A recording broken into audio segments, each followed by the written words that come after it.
Hi, Kitty.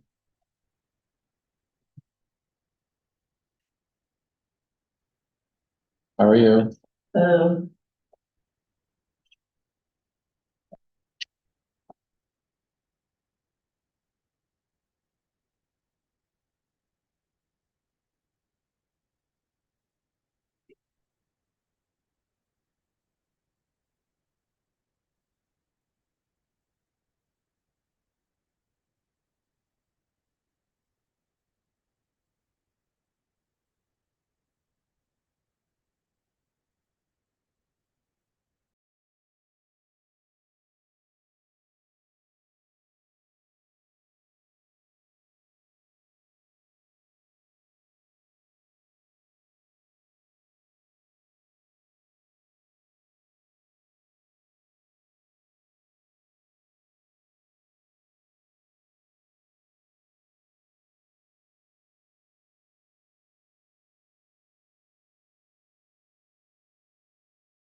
Stand for the pledge.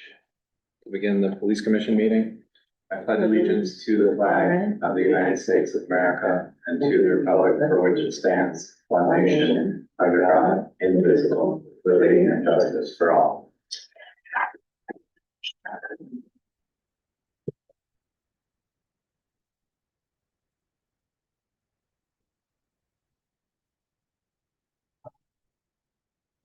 So I move, let me turn on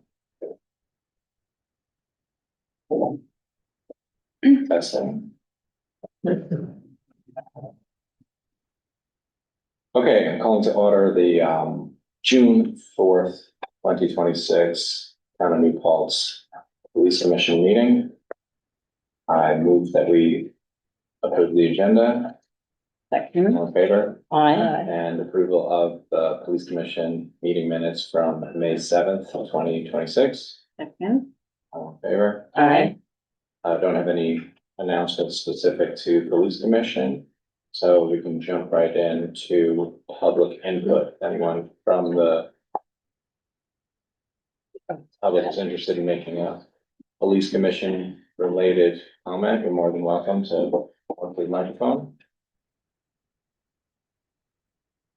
Okay, then we'll proceed with the chief's report for the month of May. What was yours? So, Thank you. So for the month of May, we received 3 commendations. The first one was for Officer Miller. We received a verbal compliment from a resident thanking Officer Miller for assisting him with his vehicle that had broken down on the roadway. The second one is for Officer Bernhardsen. We received a written compliment from a resident stating Officer Bernhardsen was beyond helpful and went above and beyond when assisting a resident filling out a police report. And then the third and final one was to me and the entire department. It was a letter that we received from a principal from one of the elementary schools here in New Paltz, thanking the police department for our continued partnership with the school and for attending their recent pause and play event at Duquesne School. In the month of May, we had no incidents involving defensive action reports. We had 1 change in personnel, which was the resignation of Sergeant Evan Redmond. During the month of May, we conducted 32 hours of bicycle patrol on the rail trail and other local trails and in parks. And then for the month of June, our conversations with the police is going to be on Tuesday, June 9th from 4 p.m. to 5 p.m. at Peace Park.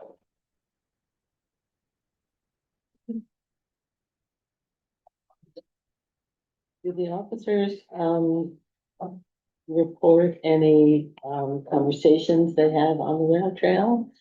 Yes, absolutely. So it's primarily the majority of those hours have been Officer Senta, who is one of our, in order to be out on bicycle patrol, you have to have gone through his course, become certified in bicycle patrol for law enforcement. Officer Senta is one of the ones that loves to be out on the bike, and he is regularly reporting contact with residents on the rail trail, on the River to Ridge, in the parks, and everyone seems to be happy to see him out there pedaling away. Okay. Yeah. colleagues, don't forget to turn your microphone on. Oh.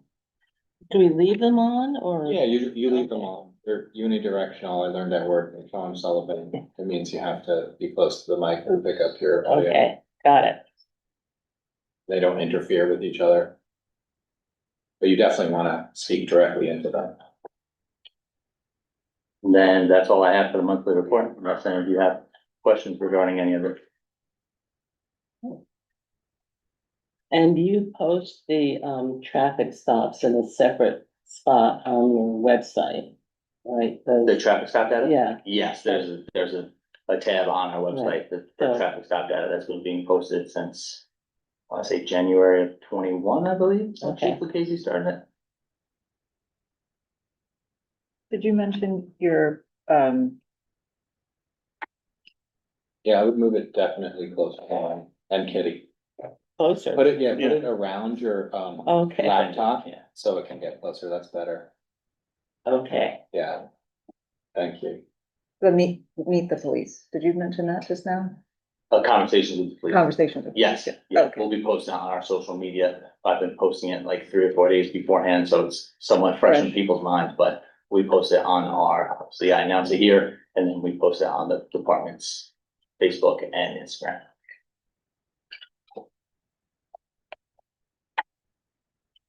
Do you want to continue with, our meeting and, go ahead and, pull up the policy that you circulated regarding performance evaluation? Give us a little summary about what this policy is intended for, and then we can open it up to questions from the board. Absolutely. So it's policy 13.1, which is performance evaluations. We have been doing these for many years, longer than I've been employed here. We do them annually with all of our staff. The one caveat to that is if you are a new probationary officer, then you get 3 evaluations throughout your probationary period, which is the first year of employment. That's something that's part of our accreditation. There are several different categories. I'm not sure if any of you had a chance to look at our evaluations for both officers and sergeants is posted on our website. Blank evaluations to see the forms and the different categories that we go through. So there are 16 different categories. I'll just read them off quick. Appearance, acceptance of feedback, attitude toward police work, knowledge of department rules and regulations, knowledge of criminal statutes, vehicle and traffic law and local law, report writing, field performance under stress conditions, problem solving, self-initiated field activity, officer safety, attendance and punctuality, teamwork and cooperation with others, rapport with citizens, investigative techniques, decision-making, and communication. That covers both written and verbal. On the evaluation, so the way that we've been working it over the last probably 4 or 5 years is all of our supervisory staff meets. Now obviously it's myself, before it was Chief Lucchese, would meet at a staff meeting. The chief and lieutenant go over the expectations with the sergeants, and then the sergeants meet and review all of the members, officers, dispatchers, and detectives, and kind of collaborate together, and give all 5 of their opinions towards any specific employee. That way, it's not just one supervisor rating one officer. It's a collective effort of all the supervisory staff. I have a question about that. So is that raters? Are they the raters? Raters, yes. So there's multiple raters and they are the lieutenants, No, the sergeants. it's the sergeants. Okay. Correct, yeah. So the way it works, one sergeant is assigned, say, 5 or 6 evaluations, 5 or 6 officers or dispatchers.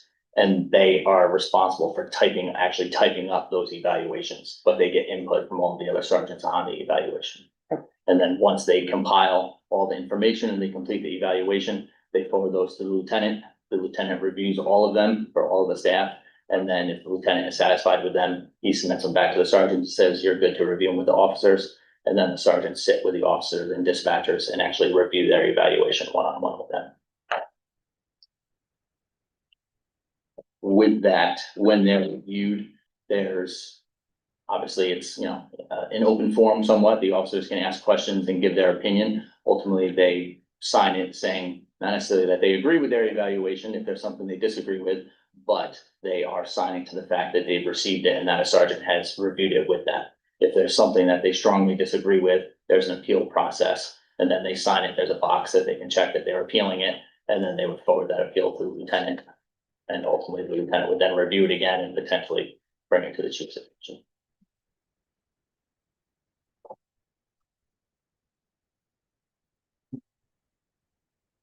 One of Trying to the, get that poster. I was trying to. Okay.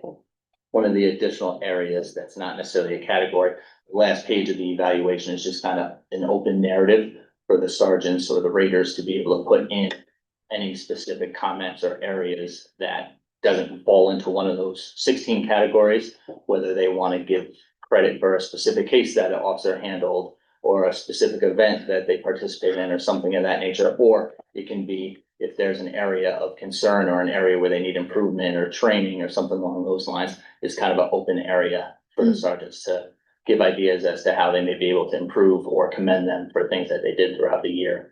And then the second box is an area that the sergeants are expected to list what they are going to do to help the officers or dispatchers improve in the areas they need to improve. Can I ask, how did you establish the 16 categories? Is that part of the licensure, or is that something established within the New Paltz PD? It's, yeah, it's, I can, honestly, they've been our categories for, when I received my first evaluation 18 years ago, they've been the same categories. So how they were originally brought up, I have no idea. But we continue to use them. I think they cover the majority of, what the officers do on a daily basis. And do you go over with the sergeants and with lieutenant, like how to define those things? Like how those categories are really considered and implemented in the grading process? Yeah, so on the evaluation form, it's actually broken down to exceeds, meets, or doesn't, and on those sheets, it explains, there's a little narrative basically laying an outline for what an officer has to do to fall into that category. Is there a way for us to see that? Absolutely, it's posted on our Your website. website, okay.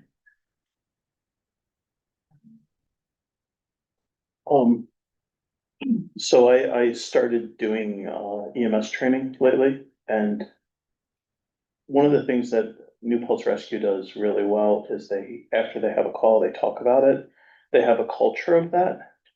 That is not the culture of every EMS place. It's something that they really work a lot on. Do you have you done anything formally or informally to try to get people to talk through situations afterwards, to be like, not in a formal way, but more of like a, oh, wow, we just arrested that guy. How could that have gone? That went really well. Like, oh, no one got hurt. That was awesome. This happened well. This happened, how could we have? Like, do you have what are you doing to try to encourage officers to talk about things afterwards? And like, is there a culture of that? Because I'm not in the police department. I don't know. I just noticed when I would be on one bus, it would be different than, like, one department was like, one of the guys was like, I've done this for 40 years. I don't need to talk about it. I was like, oh yeah, that guy almost died. So I don't know if that was a good idea. So.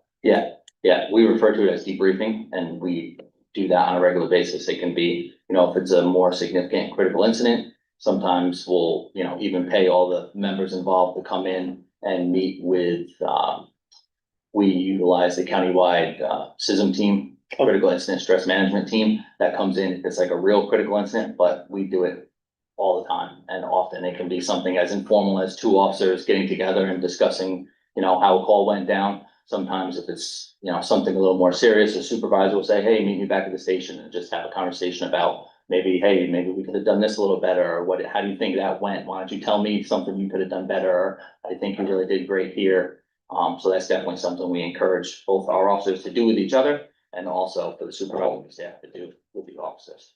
Like I said, on very significant calls or things, what we would consider a critical incident, we usually participate and have the CISM team come in and do a formal incident debrief. What would the process be for adding another category?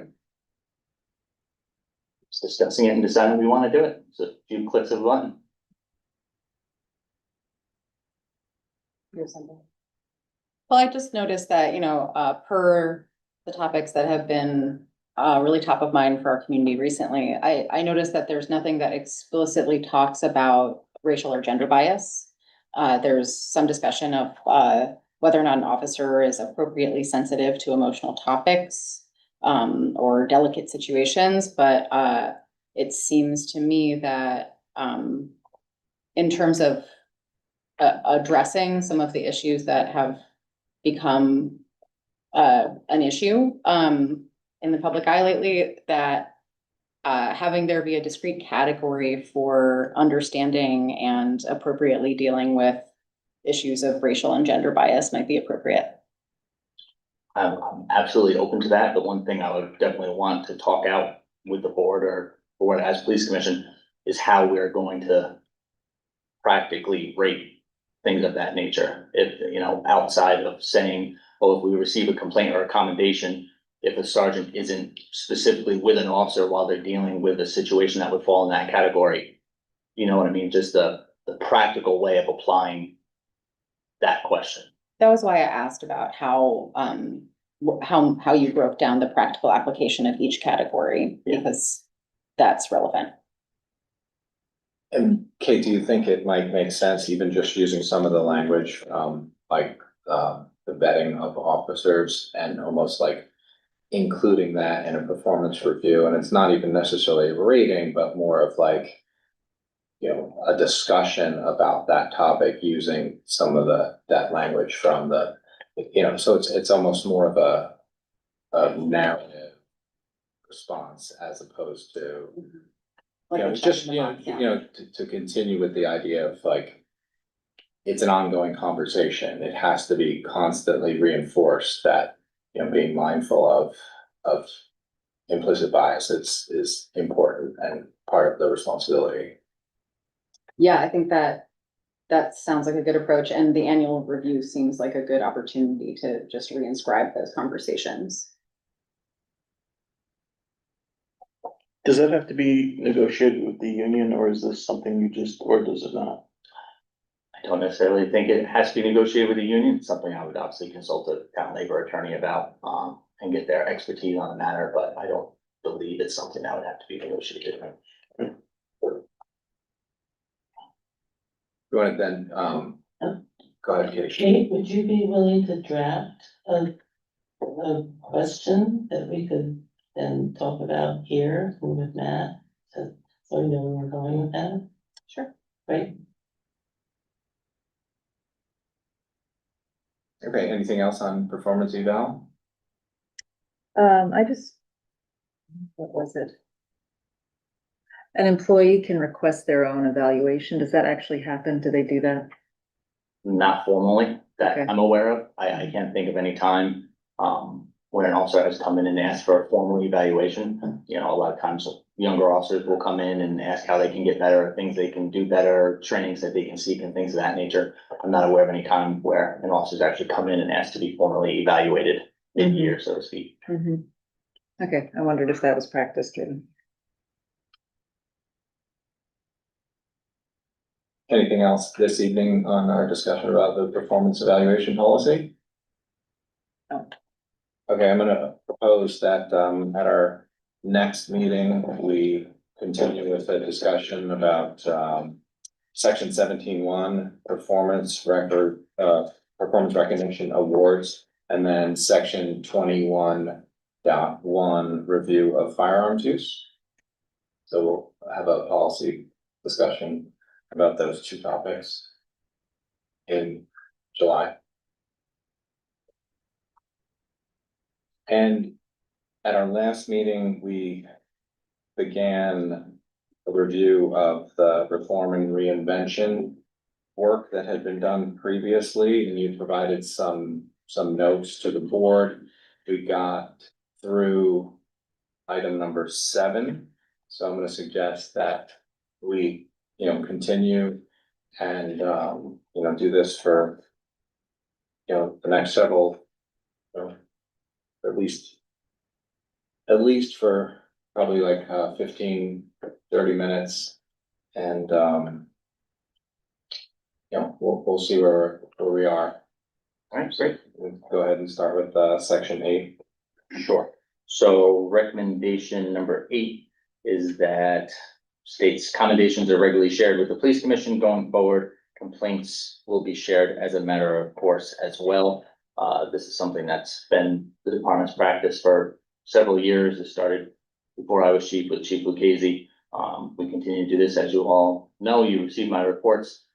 If there's any complaints or internal investigations or anything of that nature, you're made aware of it. The other thing is we've tried to practice if we receive a complaint that doesn't fall under a personnel matter or something that's a, you know, protected personnel matter that can't be discussed publicly, we try and bring it up in the public portion of it too. Unfortunately, it's not very common.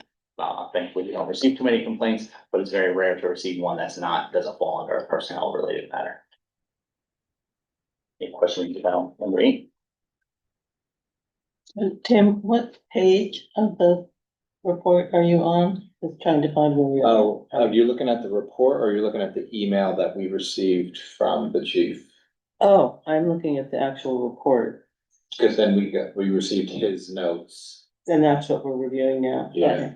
And that was from April 24th, Okay, 27th, all sorry. right, I'll go back to that, thank you. Want me to continue? You want me to give you a minute? Go ahead. Okay. The ninth recommendation states, anytime an officer stops a civilian, they must provide the person with a business card containing their name and badge number and a clear reason for the stop. No, do you know why I pulled you over allowed? This recommendation again was something that was already implemented before the recommendation was made. We have a right to know policy that's been in place since July of 2020. So all of our officers for years have been provided with business cards that are personalized with our name, rank, badge number, email address, phone number for the police department.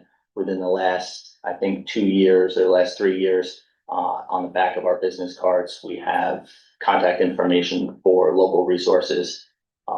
And our right to know policy states that anytime we deal with a member of the public in an official capacity, they're to offer, provide, or at the very least offer a business card to them. Any questions on number 9?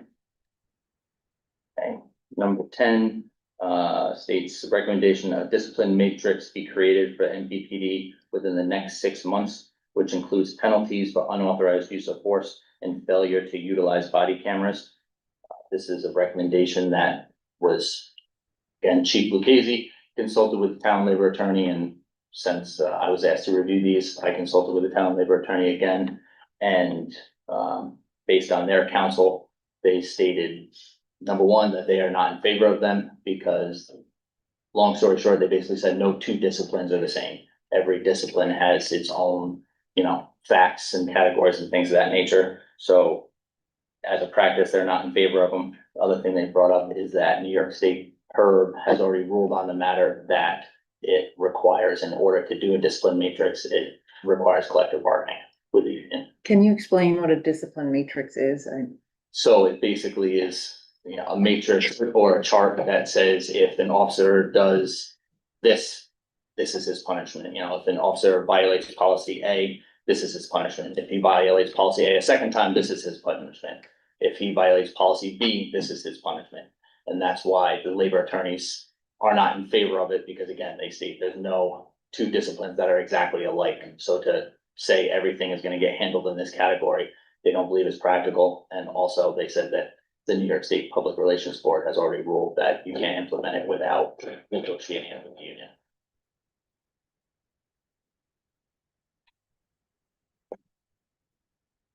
So something like use of force. That, I guess you can't, you're saying that you can't, discipline in the same way with different officers because it would be a different, maybe a use of force in different situations. But a lay person, I feel like there could be some kind of blanket,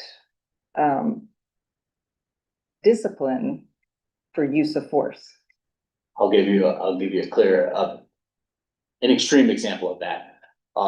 Two violations of the use of force policy could be, an officer deployed his OC spray closer than 3 feet, closer to a person than 3 feet, which our policy says best practice is not to deploy within 3 feet. That would be a violation of our Officer Defensive Action or Use of Force policy. Versus Officer B that accidentally discharges his firearm instead of his taser and shoots and kills someone. Technically, that's also a violation of our use of force policy. They obviously shouldn't be punished the same. So that's Right, so what happens when an officer is possibly not disciplined for use of force? Like if there's no, Sometimes use of force is sometimes legitimate. So that's the problem. So you're trying to, are you just Well, looking I'm at those that trying are illegitimate? get in the shoes of the individuals that were asking these questions, wanting a discipline matrix. And I'm assuming that there's a belief that there hasn't been discipline when there should be. So how do we solve that problem? I mean, ultimately, what we would do in part of our defensive action reports, which we do, I think I talked about at last meeting, but I'll mention again, our officer defensive action policy exceeds what New York State requires. So New York State sets their requirements state if you, for example, if an officer has to strike a subject in the face during the course of an arrest, as far as New York State goes, that doesn't require use of force a defensive action report or a use of force report. The New Paltz Police Department requires that. We want to know about that. We want to be able to investigate it and make sure that the officer's actions were justified. So we go above and beyond what New York State already requires. And anytime there is a defensive action, we investigate that and we take it on a case-by-case basis. So if there's a violation of policy, then we review that based on the facts of that specific case. We then review that with the town labor attorney and ultimately take the town labor's attorney recommendation on whether discipline is appropriate and what that discipline should be. Is there record of this, like if there's, there was use of force and how it was investigated and then what the outcome was for each officer, for each? Yes, that's part of, so we didn't knock on wood, we didn't have any incidents in the month of May that required officer defensive action, but in the previous month we did. So part of my monthly report to you all included the officer defensive action report that the officer has to fill out.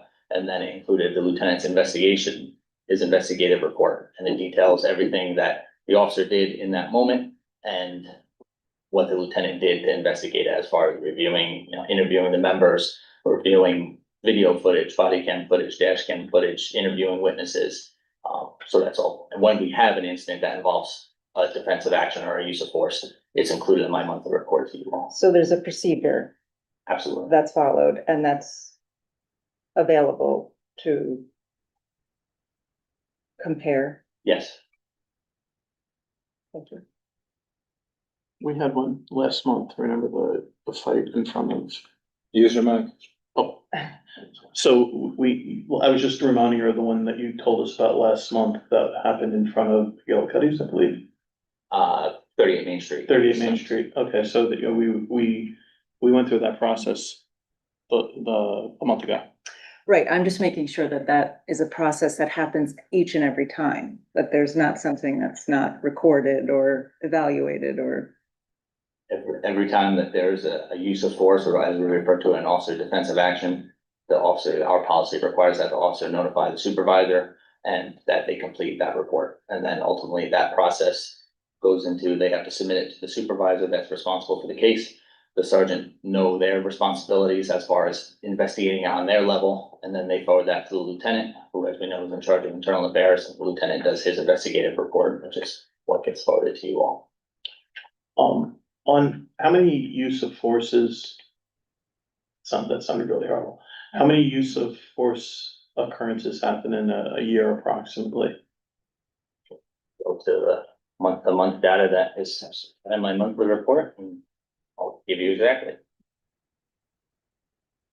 So January of 25, February of 25, and March of 25, we had none in those 3 months. In the month of April and 25, we had 3, 0 in May. In June, July, and August, we had 3 each month. We had 1 in the month of September. And then for October, November, December, and January, we had a good 4-month stretch without any. And then in February, we had 3. March of this year, we had 0. We had the 1 last month, and again, this month we had 0. I believe the total for 2025, I believe, was 13 for the year. And you're using the sheet that we asked you to put together to show the month over month data, right? Correct. So, and I think we may have discussed this at a previous meeting, but generally what season or month do you see the most use of force, year over year? So it's very hit or miss. For this, I can tell you for just looking at 2025, the summer months were the most. June, July, and August, we had 3 in each month in the summer. Why that is, I couldn't necessarily say. College kids get a lot of flack for some of the stuff that goes on in this community, but that's a perfect example of, the officer defensive action most likely didn't have anything to do with any SUNY students because they're not in second during that period. The other months were April, we had 3, and February of this year, we had 3. Other than that, the most we had in a month is 1. And with that being said, that's 3 reports, not 3 separate incidents. So there could be 1 incident that necessitates several reports. So if we have one large bar fight, that's one incident, but if we have 5 officers there that all have to go hands-on and use some type of force that necessitates a defensive action report, we could have 5 reports for one incident.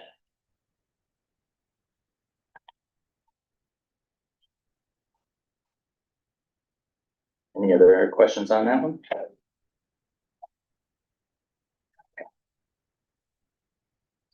Number 11, recommendation that NPPD as well as the community at large, including the town and village boards, school board, emergency services, public service departments, public works, library, all local businesses in the community, accept a shared glossary of terminology around systemic racism, such as provided by www.racialequitytools.com/glossary. This is something that again was adopted by my predecessor, and the glossary, our policies were reviewed to make sure they reflect this glossary, and the glossary is posted as part of the Reform and Reinvent tab on our town website.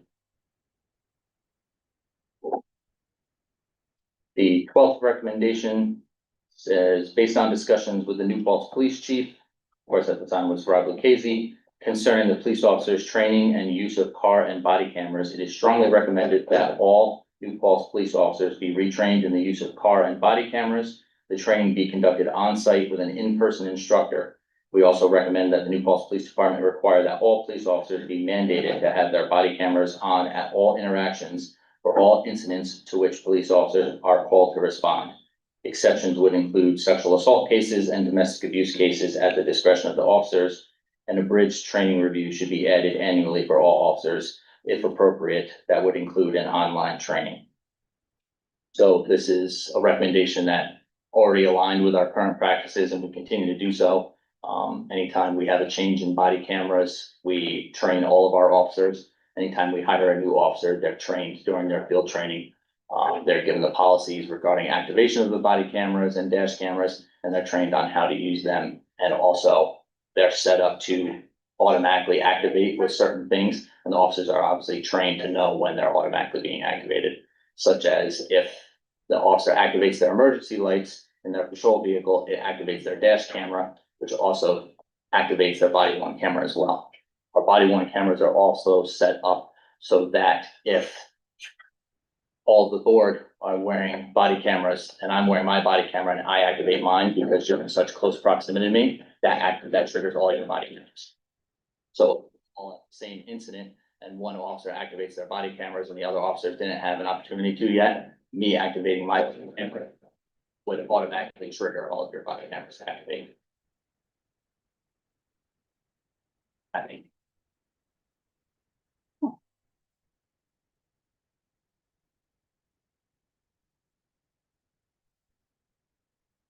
Not sure if that's mine or not, but Chief, I feel like we had a discussion about body cams and a recommendation during our last meeting. Is that correct? Like, was there a similar recommendation? Like, how is that different from what you just reviewed? so the previous recommendation was that the body cameras be always recording, and that was something that we discussed. Number one is the practical cost wise, because we pay, our body cameras and dash cameras are through Axon, and we pay for a certain amount of storage.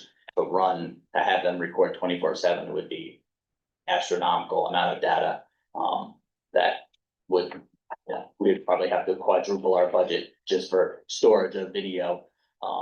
And also, if, again, it was something that would have to be negotiated with the union, because it would change, to have an officer have a camera on their chest that's recording 24/7 would change their work environment. And obviously officer privacy and things of that nature would come into effect, whether they're, on a break, on a lunch break, making a personal phone call, using the restroom.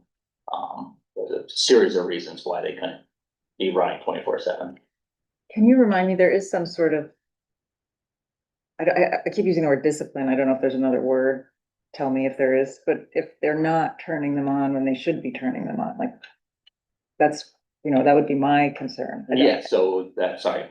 No, Is that that's your it. That's question? it. Okay. So that would be a violation of our policy. So one of the things that we need to look into that is, number one, the officers for a traffic stop, for example. an officer conducts a traffic stop, when they do their incident supplemental, they indicate in their incident supplemental that almost all of them put BWC activated, which stands for body worn camera activated, letting the sergeant know that's approving the report, I activated my body worn camera. Also with that, the supervisors are responsible to do random reviews on a weekly basis of all the body cam footage to make sure that they're being activated. And, you know, really, there's multiple recommendations in policy that ensure they're doing. For example, our right to know policy. If the sergeant watches a body worn camera from a traffic stop, then they're also making sure, yes, they're activating their body worn camera, but they're also making sure that they're following our right to know policy. Because at the end of that traffic stop, the operator of the vehicle should be getting something with the officer's name on it. So for example, if they don't issue that traffic summons, which would have the officer's name on it, then they have to offer them a business card, so the member of the public knows who the officer is themselves. Do the cameras, when they turn the cameras on, do they go back and start recording a few seconds beforehand, or is it just once they turn it on, it turns on? They go back 30 seconds. Okay. So the cameras, you get the video, but there's no audio. So it reverts back and captures the 30 seconds prior to the activation. And Okay, then if you're watching like a recording from a body camera, the first 30 seconds are silent because it catches the 30 seconds before that. And then right at the 30-second mark from the time they activated the camera, that's when you actually start hearing audio. that's very cool. It's 6:40 right now, so for anyone unfamiliar with the timing of these meetings, the police commission meeting goes from 6 to 7. And then the general town board meeting starts at 7 PM. So I'm gonna move that we go into executive session for the purpose of speaking with our counsel regarding pending litigation. I was gonna ask the board members to go in, so Chief, I don't think we'll need to, you know, you're free to go from this meeting. And you're certainly welcome to stay for the town board meeting, but not obligated to. So someone want to second my motion to? Second. All in favor? Aye.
Hey, Rosanna, Kate moved to leave executive session.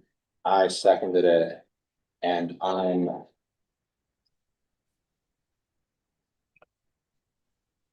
Rosanna, just repeating, Kate moved to leave executive section. I seconded it.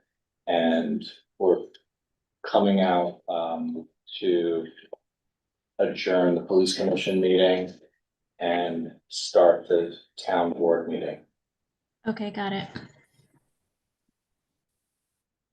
Let's wait. We're just gonna wait for Kate.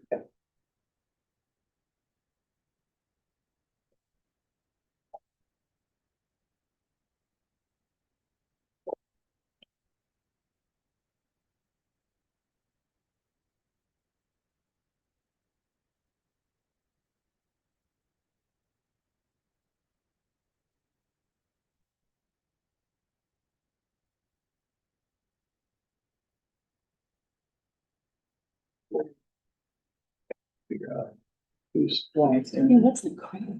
I'm trying to figure out whose mic is cracking. I'm gonna turn mine off.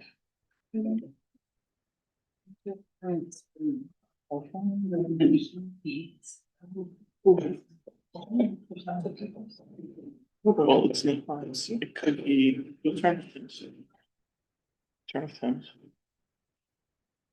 Change that. It's mine. She just turned her back on. It is yours. You're doing it. I don't have hearing. Here, we'll get rid of this one. Here, I'll share. Yes. That one's giving it. You. But I'm. Let's turn this on. Hello. It's just that one. Okay. No, I moved it. It's not, I swapped it out. It's not, but it's not, it's not me causing the problem. What did you think? You were being raised or something? We can fix it with Tim Flop. Let's stand for the pledge to start the town board meeting. I pledge allegiance to the flag of the United States of America and to the republic which stands one nation, under God, indivisible, with liberty and justice for all.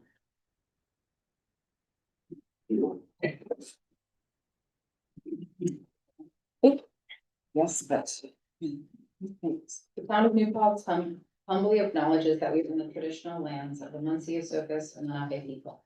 The Indian Removal Act of 1830 forced the people to relocate to inhospitable territory far from the bountiful valley and mountains we inhabit. The town further acknowledges that much of the physical structure of our town and village was built by enslaved Africans who labored as the property of their owners until 1827 on this very land. We acknowledge the contributions, resilience, and accomplishments of the BIPOC community who have overcome historic injustice to inform our past and inspire our future.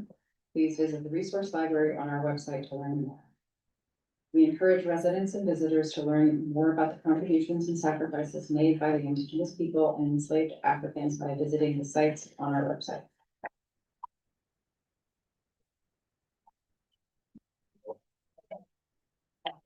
I move to approve the agenda. Second. All in favor? Aye. Announcements, we have some events from the community wellness team. So the first one is Tending the Root, recognizing trauma and cultivating wellness. We have Together at the Table. We have the Summer Fun Barbecue and Story Night. So the dates and times and details are all on the agenda, which is all on the website. And community is probably very interested in hearing this positive news, so thanks, pool team and, highway superintendent Chris Marks for spending a lot of effort. We anticipate the pool will open to the public on weekends beginning June 13th and 14th. And we anticipate it opening daily on June 27th. Once we know more about when the pool will open, we will release our plan on a date for the portal, so community members may sign up for membership. So thanks everyone for working so hard to get that pool opened, with this complication. And we regularly encourage community members to volunteer for various boards and commissions. We have different openings. Please check this agenda and our website. Feel free to call or contact, our, um, assistant at the, town of New Paltz, offices. And then also Juneteenth, Jubilee will take place at 3:30 PM on historic Huguenot Street. And there's some additional details here about that. And then also this Sunday is the New Paltz Pride March and Festival. The march will kick off at noon at the middle school with events down at Hasbro Park until 5 PM. I'd like to move the consent agenda. Oh, I have one more. Oh, go announcement. ahead, Kitty, go ahead. On the weekend of Friday, June 12th, from 12 to 4, Saturday, June 13th, from 9 to 1, is the Coolest Recycling Drive. That means you can bring your refrigerators, window, AC units, dehumidifiers, water coolers, all of those appliances that have Freon in them. Those 2 times, you can bring them to our New Paltz landfill for free, no drop-off charge, and they will get the Freon out of there and recycle the metal. So again, that is June 12th, 12 to 4, June 13th, 9 to 1, and thank you to the New Paltz Climate Park Committee for organizing that. Thanks. Any other updates from board colleagues? Okay, I move the consent agenda. Someone want to second it? Second. All in favor? Aye. Public input. Anyone interested in making a public comment? Do we have a sign-in sheet? We already have.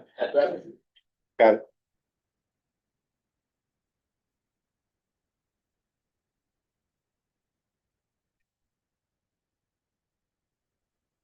Can you put a chair under there?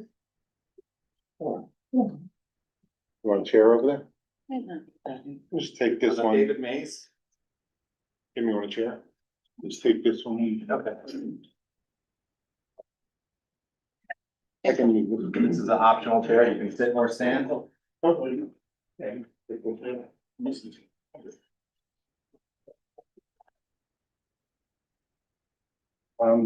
My name is David Mays. My job title is, I'm a mobile mental health practitioner and backup to a licensed social worker. My office is upstairs in the New Paltz Police Department. I just want to say, and I'm aware of the allegations against chief or what have you, whatever it is.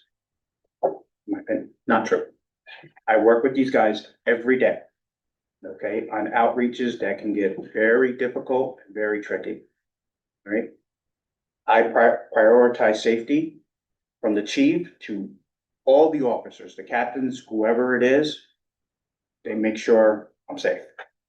Okay. And that's on a daily basis. Once a month, they have these forums where the public can come, you know, ask questions about, you know, what's going on in the community and stuff. I was there, you know, talking about what mobile mental health does, okay, and how we can be of service to everybody in the community. I just want to say, you know, I mean, I've gone about certain things, whatever it is, and I'm just appalled. I mean, I talk to the chief every day. He greets me with a hello every day. All these officers greet me every day. Okay? They have treated me nothing with utmost respect and respect my opinion on things or whatever it is. And I actually pick their brain about things. Okay? Because checks and balances for myself. Okay? So that's all I want to say. Thank you. Thank you. Thank you.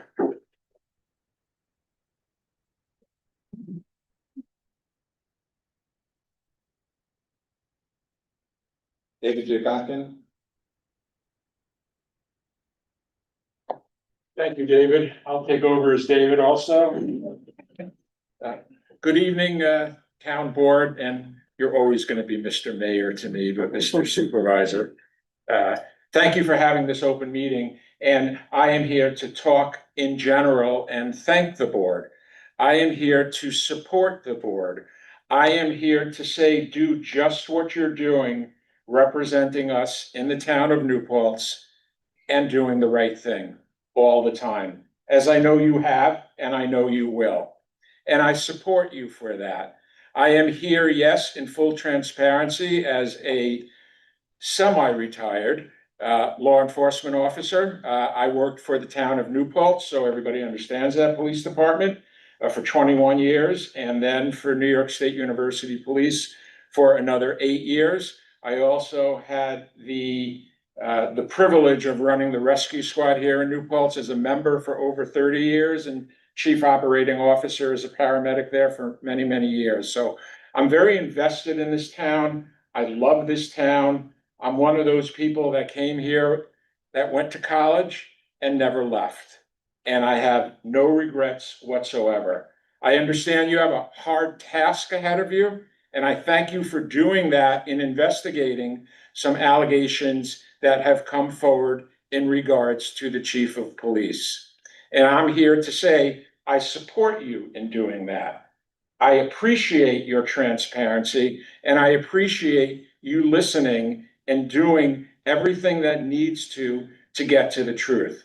I've had a very unique opportunity. I'm the only one in the room that can say that I like to think that I had a good part in the hiring of then Officer Matthew Sutton. I don't know if he's here now or not, but I had the honor of doing Matthew's background investigation when I was Detective Sergeant.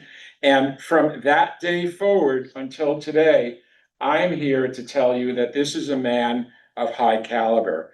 This is a man who is honest, who is open, who is truthful, and who is transparent. This is not a man who sets out to begrudgingly hurt or offend anyone of any race, creed, color, sexual orientation. This is a man who wanted to work his way up through the police department, did it in the absolute right way every step moving forward, and has done it with honor and integrity. I support what you're doing, and I know that at the end of the day, I'm confident that you will find that these allegations, though maybe have been brought forward because of whatever history there might be by the ones that have allegedly come forward with concerns, whatever history there is there, I understand. Everybody's got their right to their opinion, as do you and as do I. But I know at the end of the day that you, town board, will do the right thing and say that these allegations are unfounded. Thank you. Thank you.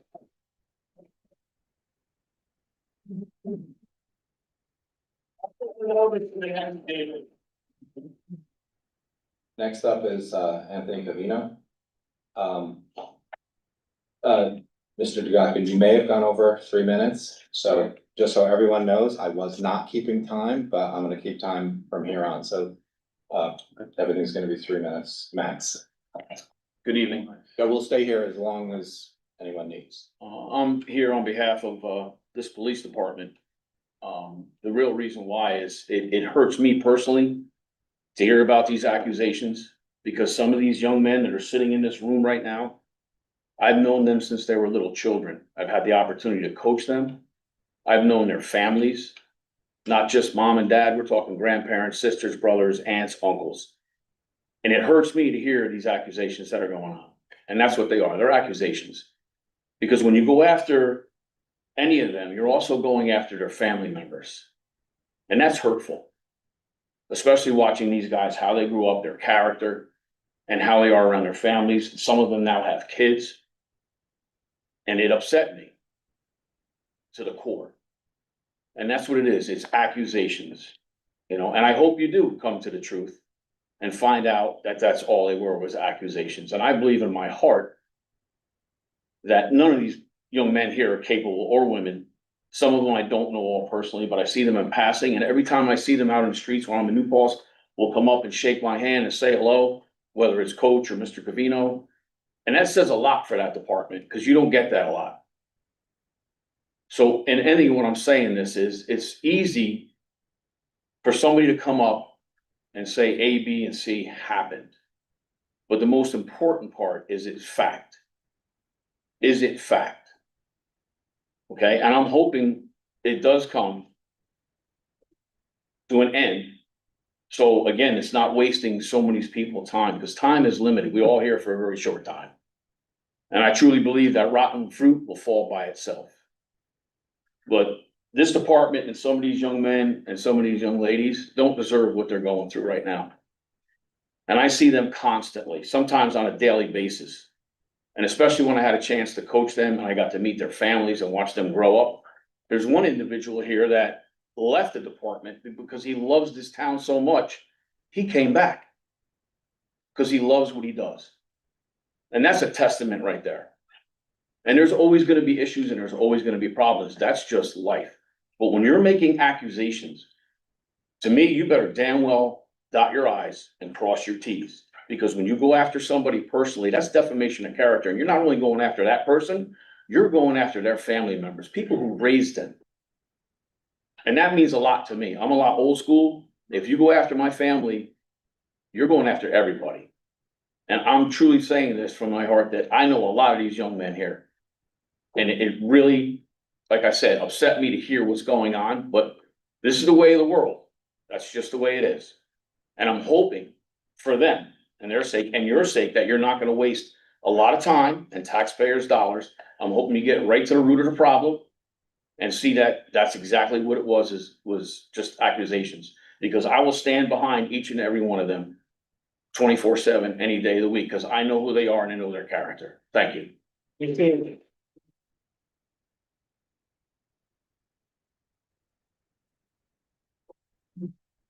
Joey Garcia. Sorry, I had to jot mine down, so I'll be reading it from my phone. I just wanted to take a few minutes tonight to express my support for our police department and the officers who serve this community. Throughout the years, I've gotten to know many of them, both past and present. What I've consistently seen are men and women who are professional, fair, respectful, and dedicated to doing their jobs the right way. Policing is not an easy profession. Officers are often called upon to handle difficult situations, make split-second decisions, and work long hours, often without recognition.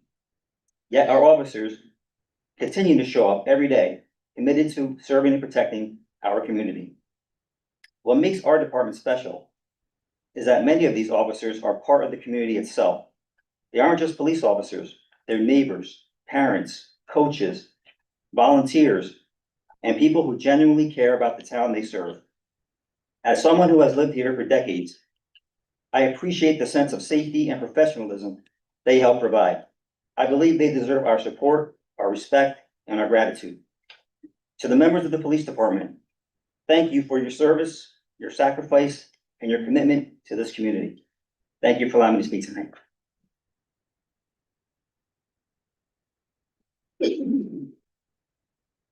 Butch Denner.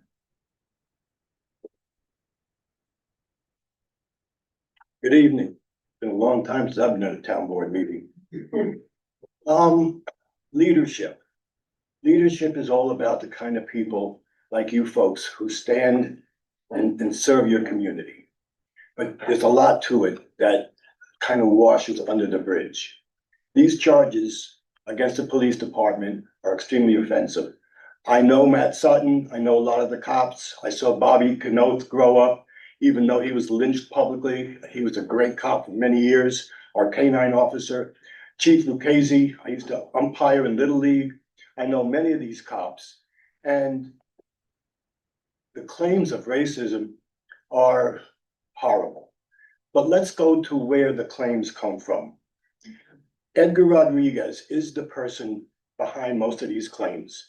Edgar Rodriguez first lied to me when I was vice chairman of the planning board in the 1980s, when he and his wife tried to pull a fast one with a development on Springtown Road, which led to Walt Paradise telling us that it's impossible to do what they want to do, and started the habit of going on site visits to these places.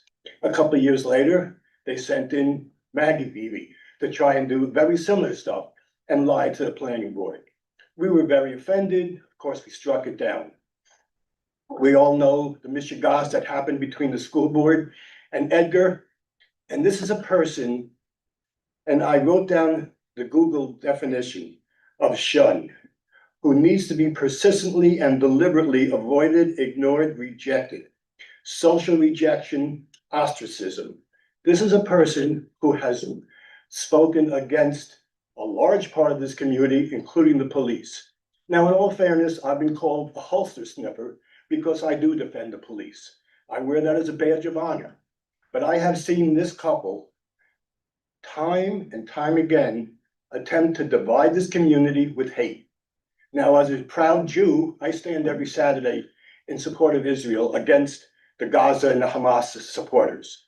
When Edgar and Maggie show up, it's always a very nice time to see Edgar, who has told people here, and we have it on tape, that they didn't kill enough Jews on October 7th, that the Jews had it coming. And we should be tired, and you might know this comment, of being the victim. And when Maggie shows up on Saturdays and she stands by P&Gs, over and over again, we hear her muttering, killed their babies, killed their babies. Now, this is true. Are these the people that you want to listen to bring charges against our police department? I don't think so. And I will also tell you that we were attacked by some kind of a terrorist person who had a screwdriver and came after us.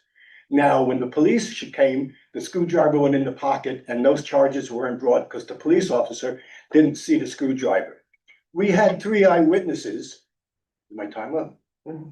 Well, I want to say thank you, and I will tell you that if you look at the charges being brought by this couple, you will see that they have no standing, and our police department deserves your support and our support. Thank you.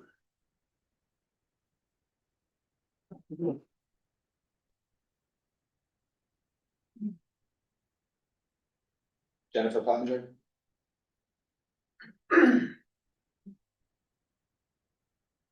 Hi, my name is Jennifer Pottinger. I'm a longstanding member of this community. When I say that, and you've read the beginning of your opening, which was like, have never been to a board meeting. I'm here to support officers, Chief Sutton. I've known him a long time. So the Bevere House is named after my family. So that is my literature. I've been here, my family has been here. I feel safer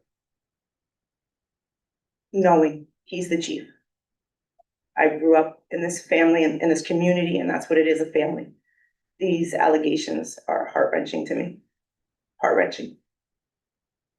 I wouldn't be here, my whole family wouldn't be here, we wouldn't be here this many years. It's very sad that they are going through this.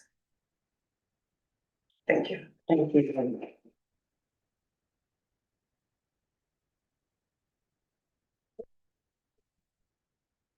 Patrick Barberio?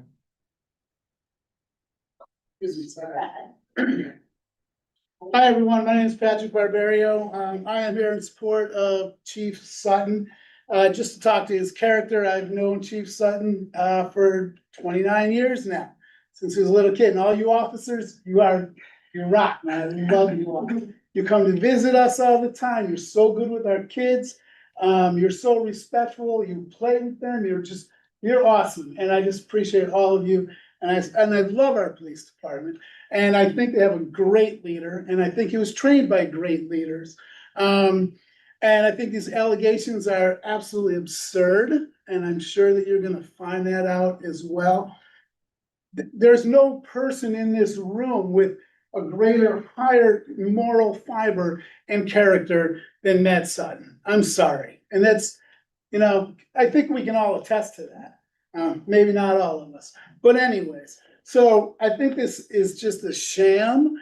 And I know you've come to the right decisions here. And I just want to make one other comment. During the earlier session, there was a comment made about what is the police department doing to train police officers regarding implicit biases? What is done by the board to talk about the people who make these claims against the police department about their implicit biases? Because you can't tell me that you're going to do it for one and you're not going to do it for the other. Thank you.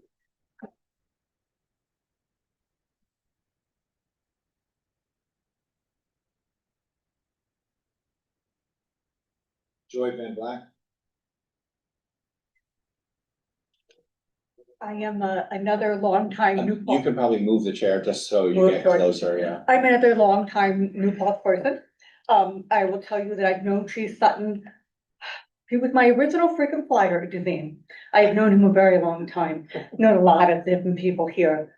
My concern is actions have consequences. I want to be sure that the consequences are fair for everyone involved. I have a question because I have followed this, but I don't know the answer, so perhaps at some point you can tell me. Is when they're making the accusation that the charge would be different for a white police officer versus a black, do we have data that shows that yet? Is that something you're still actively looking for? I talk to kids all the time about taking responsibility for your actions. We talk about kindness. And I want to know in my heart, before you make a decision, that the consequences for whomever are equal, no matter who or what they look like. Thank you.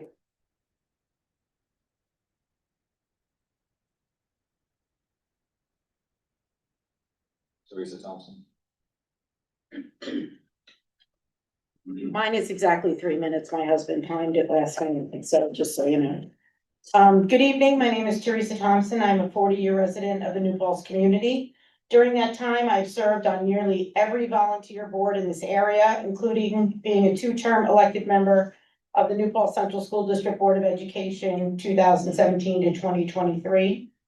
I also still currently work with the district and on other committees. I currently serve on the village's Tenant Landlord Relations Council under Mayor Alex Wojcik, and I'm also on the board of the Ulster County Democratic Women. I'm here tonight because I am tired. I am tired of the same 8 people constantly claiming racism in our community and in our police department. In the past 5 years, I've done an extraordinary amount of anti-racism work, attended Undoing Racism workshops, researched, hosted anti-racism book readings and discussions, and joined and donated to Surge, which is showing up for racial justice in New York City. And if anybody's interested in doing anti-racism work, I suggest going on their website. They're an amazing, amazing organization that is a nationwide organization. They do wonderful things. This group of transgressors who go about our community and call out racism are wrong most of the time. They would show up monthly at our school board meetings and call out myself and my colleagues as racists on a regular basis. Say what you will about me, I don't care anymore. But when they began to disparage my colleagues, I became irate and incensed. The president of the school board at that time had a Black Lives Matter billboard proudly displayed in her driveway. She had carried the torch of anti-racism in our schools, community, and even nationally for decades. And this was the person they chose to call racist? It's absolutely insane. These people, and some of them are here tonight, and they know who they are doing what I call anti-racism work, if that makes any sense. They are not creating allies. They are creating enemies and disharmony wherever they go. I and others who believe in actual anti-racism work are fearful of people like this in our community. Because if there ever is, and there has been, as we know, instances of real racism here, it will be like the boy who cried wolf. Nobody will believe it because this group is constantly attempting to find racism where it doesn't exist. I support our Chief of Police, Matthew Sutton, and his department. They are all good local people from strong local families. Chief Sutton was appointed by a board of elected officials, elected by us, all of us. We need to trust our local electeds and ensure they have our best interests at heart. We need to shield our law enforcement executives from inappropriate interference, political or otherwise, while empowering them to make data-driven, community-specific decisions. Their job is not an easy one. What we do not need is a random group of community members making their way from board to board, continually calling out what they perceive to be racist acts or actions. Let our police department do their jobs and let us all go about our own business and support one another when we are able. We have a strong and honorable community here, and I hope everyone recognizes and appreciates the tireless work of our elected, appointed, and volunteer officials who try to make New Paltz a safe and enjoyable place to live. Thank you.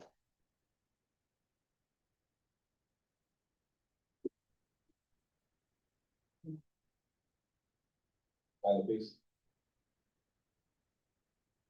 Good evening. My name is Tyler Peace and I'm a New Paltz resident and current president of the New Paltz Police Association, the labor union that represents the men and women of the New Paltz Police Department. I come here tonight to speak with you in my capacity as such and in support of Chief Matthew Sutton. For the better part of 2 months, I have watched and listened as accusations of racism have been made against him as well as the department. These claims are false and have been made without fact, evidence, or merit. The men and women of the New Paltz Police Department serve with accountability, compassion, inclusiveness, integrity, and problem solving. These are our department's core values that we uphold every single day, and nobody embodies them more than Chief Sutton. I'd like to take a moment here just to tell you a little bit more about him, not only as a police officer, but as a man. He cares deeply for this department and has worked tirelessly to continue building, improving, and guiding it forward. Even more so than his love for this department is his love for New Paltz. You would be hard pressed to find another person more dedicated to serving this community, a community in which he was raised, and one that when reaching adulthood, he chose to serve and give back to as a police officer. He could have chosen other jobs and other communities, but he did not. He chose his hometown. He chose to dedicate a career of service to the very community that helped mold him. That is a quality that you should want in a chief. Someone that puts service before self and always chooses the community first. He is firm, but he is also fair and makes the right decisions even when it isn't easy. And all the while, he does his duties with compassion and thought for others. Is that not a quality you want in your police chief? As a sergeant, he was what we like to call aces, meaning that he always had the answer to whatever question you had or whatever situation you found yourself in. And you knew that if he was there, everything was going to work out all right. His vast knowledge of this profession was invaluable to a patrolman, especially a new one. I have personally seen members from other departments reach out to him for his knowledge and advice. That seems like a chiefly quality to me. He has always served as a role model and someone we have all looked up to as to what a model police officer should be. To that point, he was chosen to become an instructor for both implicit bias and principled policing, also known as procedural justice. As a fellow instructor of both, I can tell you that that is no easy accomplishment. It is a testament to his impartiality, inclusiveness, as well as his willingness and ability to always build bridges, not break them. He's the right person for the job. In his almost 20 years of service to this community, I am unaware of any complaints ever even made against him. During his career, he has served in virtually every role the department has to offer: patrol officer, detective, patrol sergeant, detective sergeant, lieutenant, and currently chief of police. Yet now he's being labeled as a racist and a poor leader, that there have been concerns raised over the morale of the agency and the feelings of the officers within it. Some have gone so far as to suggest that he be terminated. These accusations are simply just not true. Making a diagram or a timeline does not make something real. I won't waste any more of your time with the inaccuracies that you have already heard, but I will tell you this. I read in a recent article that the quote-unquote tension allegedly started when Chief Sutton hired me as a sergeant in May of 2024. But it was not Chief Sutton that made that hire. It was Chief Lucchese. Chief Sutton was not sworn in as chief until July. That is a matter of easily accessible public record. I bring this up because I think you must ask yourself, if those making these accusations are willing to lie about that, what else are they willing to lie to you about? It is not accidental, it is intentional, and it is sad to see personal vendettas being used to try to destroy the reputation of a good man and an upstanding police department. It's even escalated to the point where quasi-threats of physical violence were made against the chief of police at the April joint town and village board meeting. I want to make it clear that threats made against any member of the police department are unacceptable and should not be tolerated. This is not what New Paltz is all about and does not represent who we are as a community. We must come together and not allow ourselves to be divided by falsehoods and misinformation. In closing, Chief Sutton has fostered a welcoming environment where officers can feel supported, where they can learn and grow, not only as officers, but as people. He has guided this department with a steady hand and has the full vote of confidence of the men and women actively working within it. Has anyone ever thought about asking us what we think, to ask us about what we feel before speaking on our behalf? The answer to that is no, they have not. And that is why I'm here. We deserve to be heard. We must be heard. We stand here today, all of us, in support of Chief Matthew Sutton and for his continued service as Chief of the New Paltz Police Department. As a town board, I implore you to stand with him and support him the same way in which he always has in New Paltz. Thank you.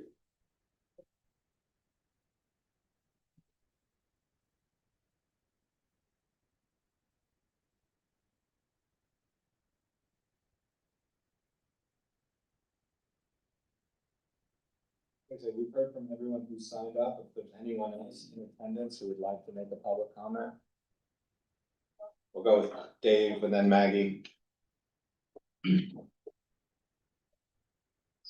evening, everyone. My name is Dave Hills. I've been a newcomer to New Paltz. I've been here for the past 15 years.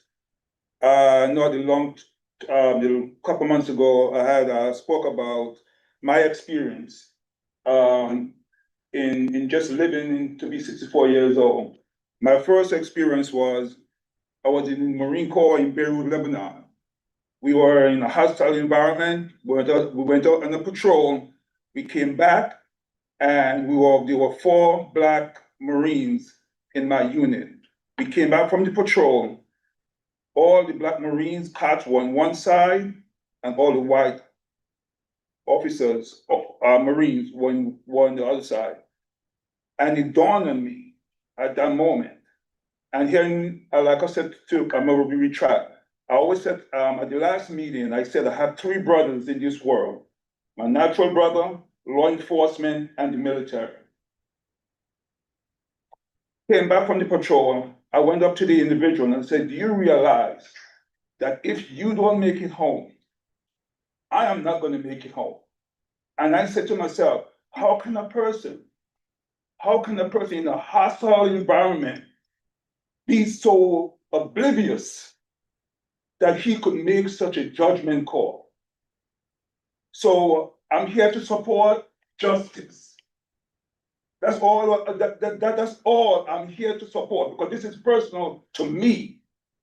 Being in Beirut, Lebanon, in one day, I lost 25 Marines in one day. So I take this personal. My obligation. We didn't care who was, if a Republican was in power, if a Democrat was in power, we went there to fight for freedom and for justice. And I know I'm here to support police. I'm here to support any type of person, any type of agency that brings justice. So my attack or my attachment is not about race, is not about trying to brand the police. I did law enforcement for 36 years. I worked for the Federal Reserve for 36 years. Did I experience racial stuff in that agency? Yes, I did. So that's why I take this stuff personally. And the reason I'm taking it personally, because those young Marines that died on that day, they were 18, 19 years old. They never make it to be 64 years old. So I'm thanking the board for whatever you have to do, is to clear him or not, or wherever it is. Let's get this right, because it's upset me that we become so divided instead of us trying to get together and find out what the truth is. There was allegation that was brought against Edgar and Essie. They investigated, and it wasn't founded. If the chief have to be investigated and it's not, it's okay. But if somebody said that they're hurting, just listen. We don't have to come here and be divided. I wish the next board meeting will have as much people here there too. So let's don't take this personal. Let's just find out what the truth is. And just let's move on and love each other. That's all I have to say.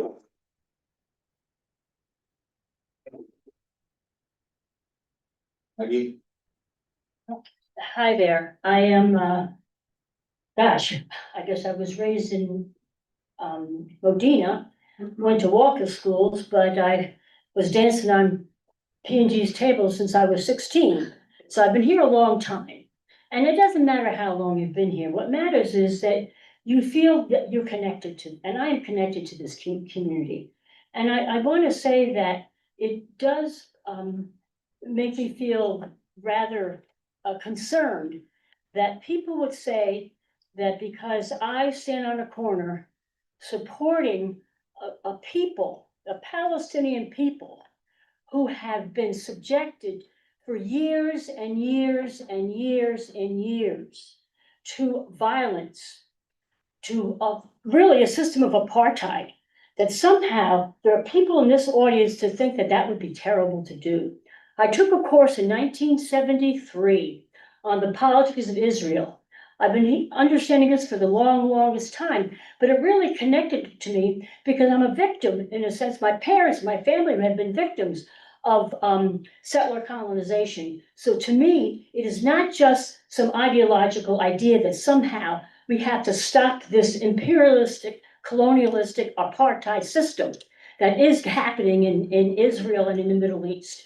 So this is not about that I hate Jews. My best friends are Jews. I do this standing with Jewish Voice for Peace. I went to Washington standing with Jewish Voice for Peace about the issue of Palestine and the awareness that we have to create so that this is not personal. However, I will ask you something very personal. You'll find it personal.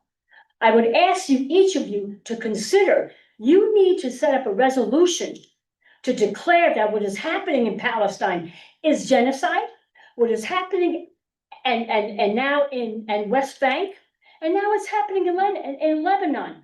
This is disgusting, and you as a board, as public figures, should take a position on this. The moral authority that you need to have in this really cannot be denied. So it is not about whether they're Jewish, whether they're not Jewish. It's about babies being killed and the bombs that are being spent in our name, instead of being spent on books, instead of being on SNAP, instead of being spent on Medicaid. You have an obligation as a public entity to say, we need that money for Medicare, we need it for Medicaid, we need it for SNAP, we need it for those things that are important in our community. Thank you.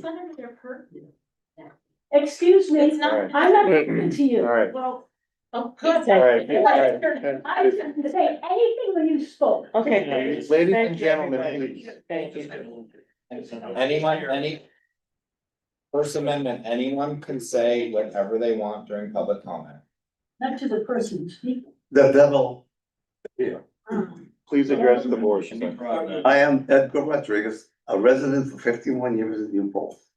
Someone raised the question about accusations, so I will speak about facts only. Matt filed a charge against Essie Lewis about reverse racism. She was exonerated by investigation. Sir, address the board, please. Edgar Rodriguez was also charged by Matt about being racist towards him as a white person. I was exonerated after an investigation. All the facts were looked at under the Neopath study. Third, Shannon James was brought up on charges, union charges, by Matt. There was an arbitrary hearing. He was exonerated. Usually they say 3 strikes and you're out. But let me give you a 4th strike. board. Let me give you a 4th strike. I've spent the last 2 weeks in court observing the charges and the trial of one of your brothers, Jerome Milton. Tomorrow, he will be found not guilty, particularly based on the testimony of your police chief. It is for certain. So now we have 4 strikes related to questions of race. Those are facts, not accusations anymore. Tomorrow, it will no longer be an accusation against Jerome Milton, one of your brothers again. Let's see what the board does about this at the next meeting. It will cost millions of dollars in lawsuits to you for wrongful accusations. Thank you. They spent a lot of money and. Please, Teresa. Anyone else would like to speak? I just wanna add one. Criminals innocent, they say themselves. My son was at New Paltz, just a comment. My son was at New Paltz. He went to Croton. He went there, I believe it was 2022. He was the first Black officer ever hired there. For a parent, for a mother, that was scary. I didn't sleep for many nights. Never had that same experience in New Paltz. Thank you, Jen.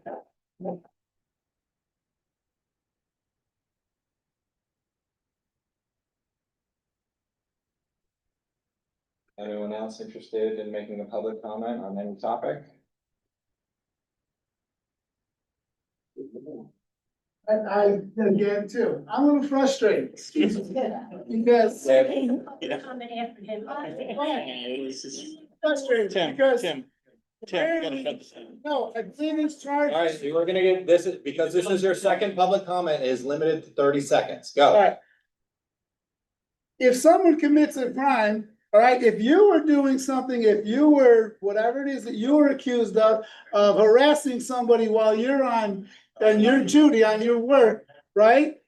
And somebody gives you a consequence for that, that's what, what is that? That's okay, right?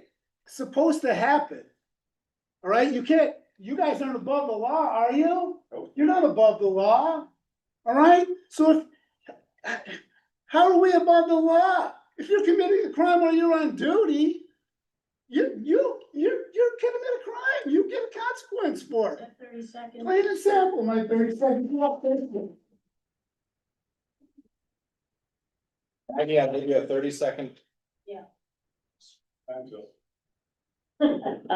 My comment was really about Palestine, so I'm really going to say that I'm hoping that you'll consider that resolution opposing apartheid, opposing the situation that exists in Israel, and certainly opposing the kind of money that we're pouring into a war that is killing children.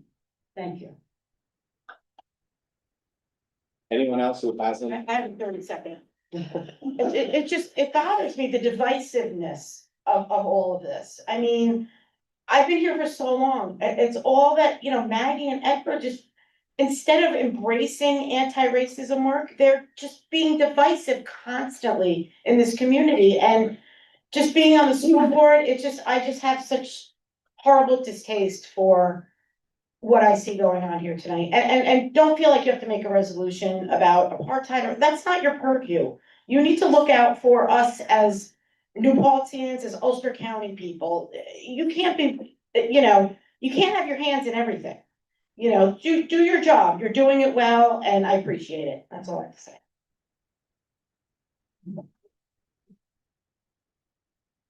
Anyone else who hasn't spoken before we conclude the public Go to info? search, go to a search meeting, please. I just want to bring my Oh, unique. sorry, just, guys, it's very hard for us to hear, and it's very hard and disrespectful for anyone making a public comment when there's talking. Sorry, go ahead. I want to bring my unique experience. I've grown up with Tyler my whole entire life. My brother is his best friend. Nobody else can see two people who are together, who are both police officers, who are two different colors next to each other, serving together every single day. Nobody else has that experience except for me and the people around us and both of our families. Chief Sutton is not racist. I, to be honest, do not support the police in most settings. I do not. But that is one officer who I will stand up for in front of all these people and say it is not racist. And that's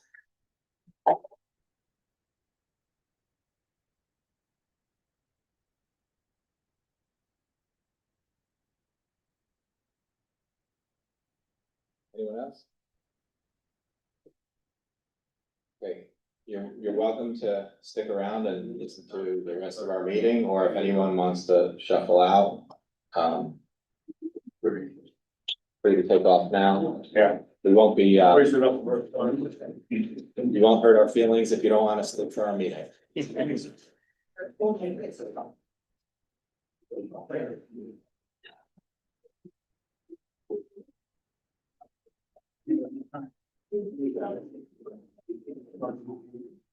You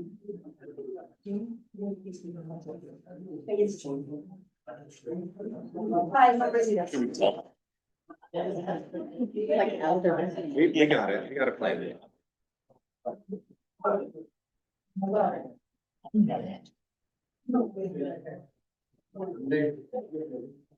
It's about time.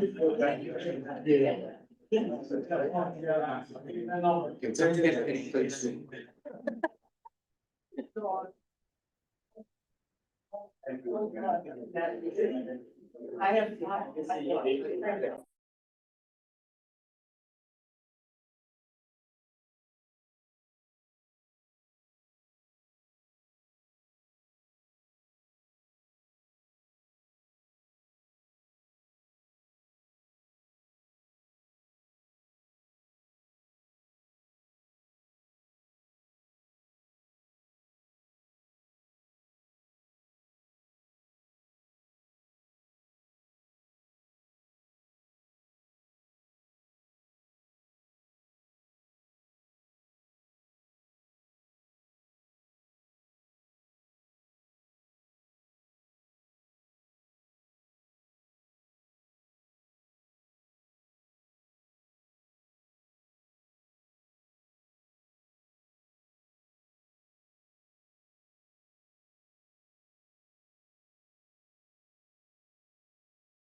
Okay, we're back.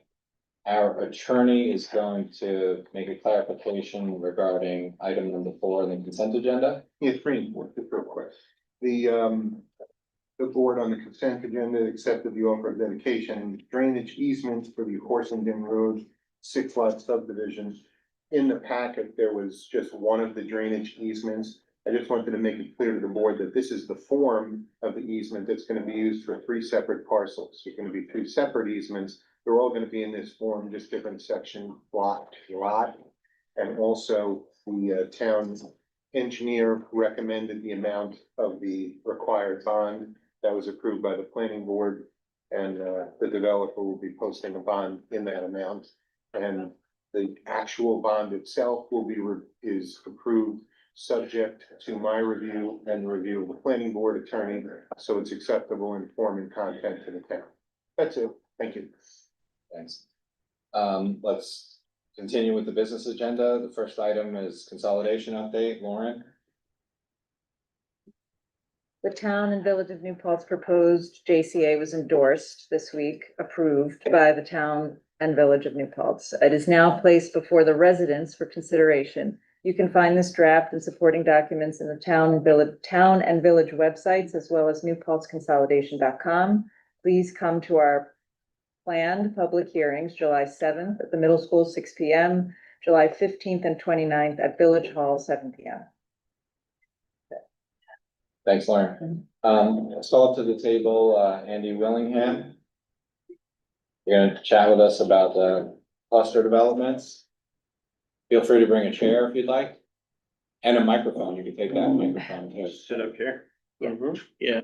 Take that microphone. Okay. Just turn it on. Okay, you're on. And speak into it, and then this way that your voice is amplified in the room. Okay.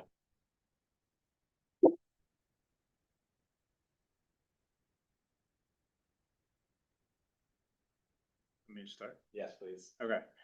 So, the cluster subdivision law in the town is something that's come up quite a bit over the years.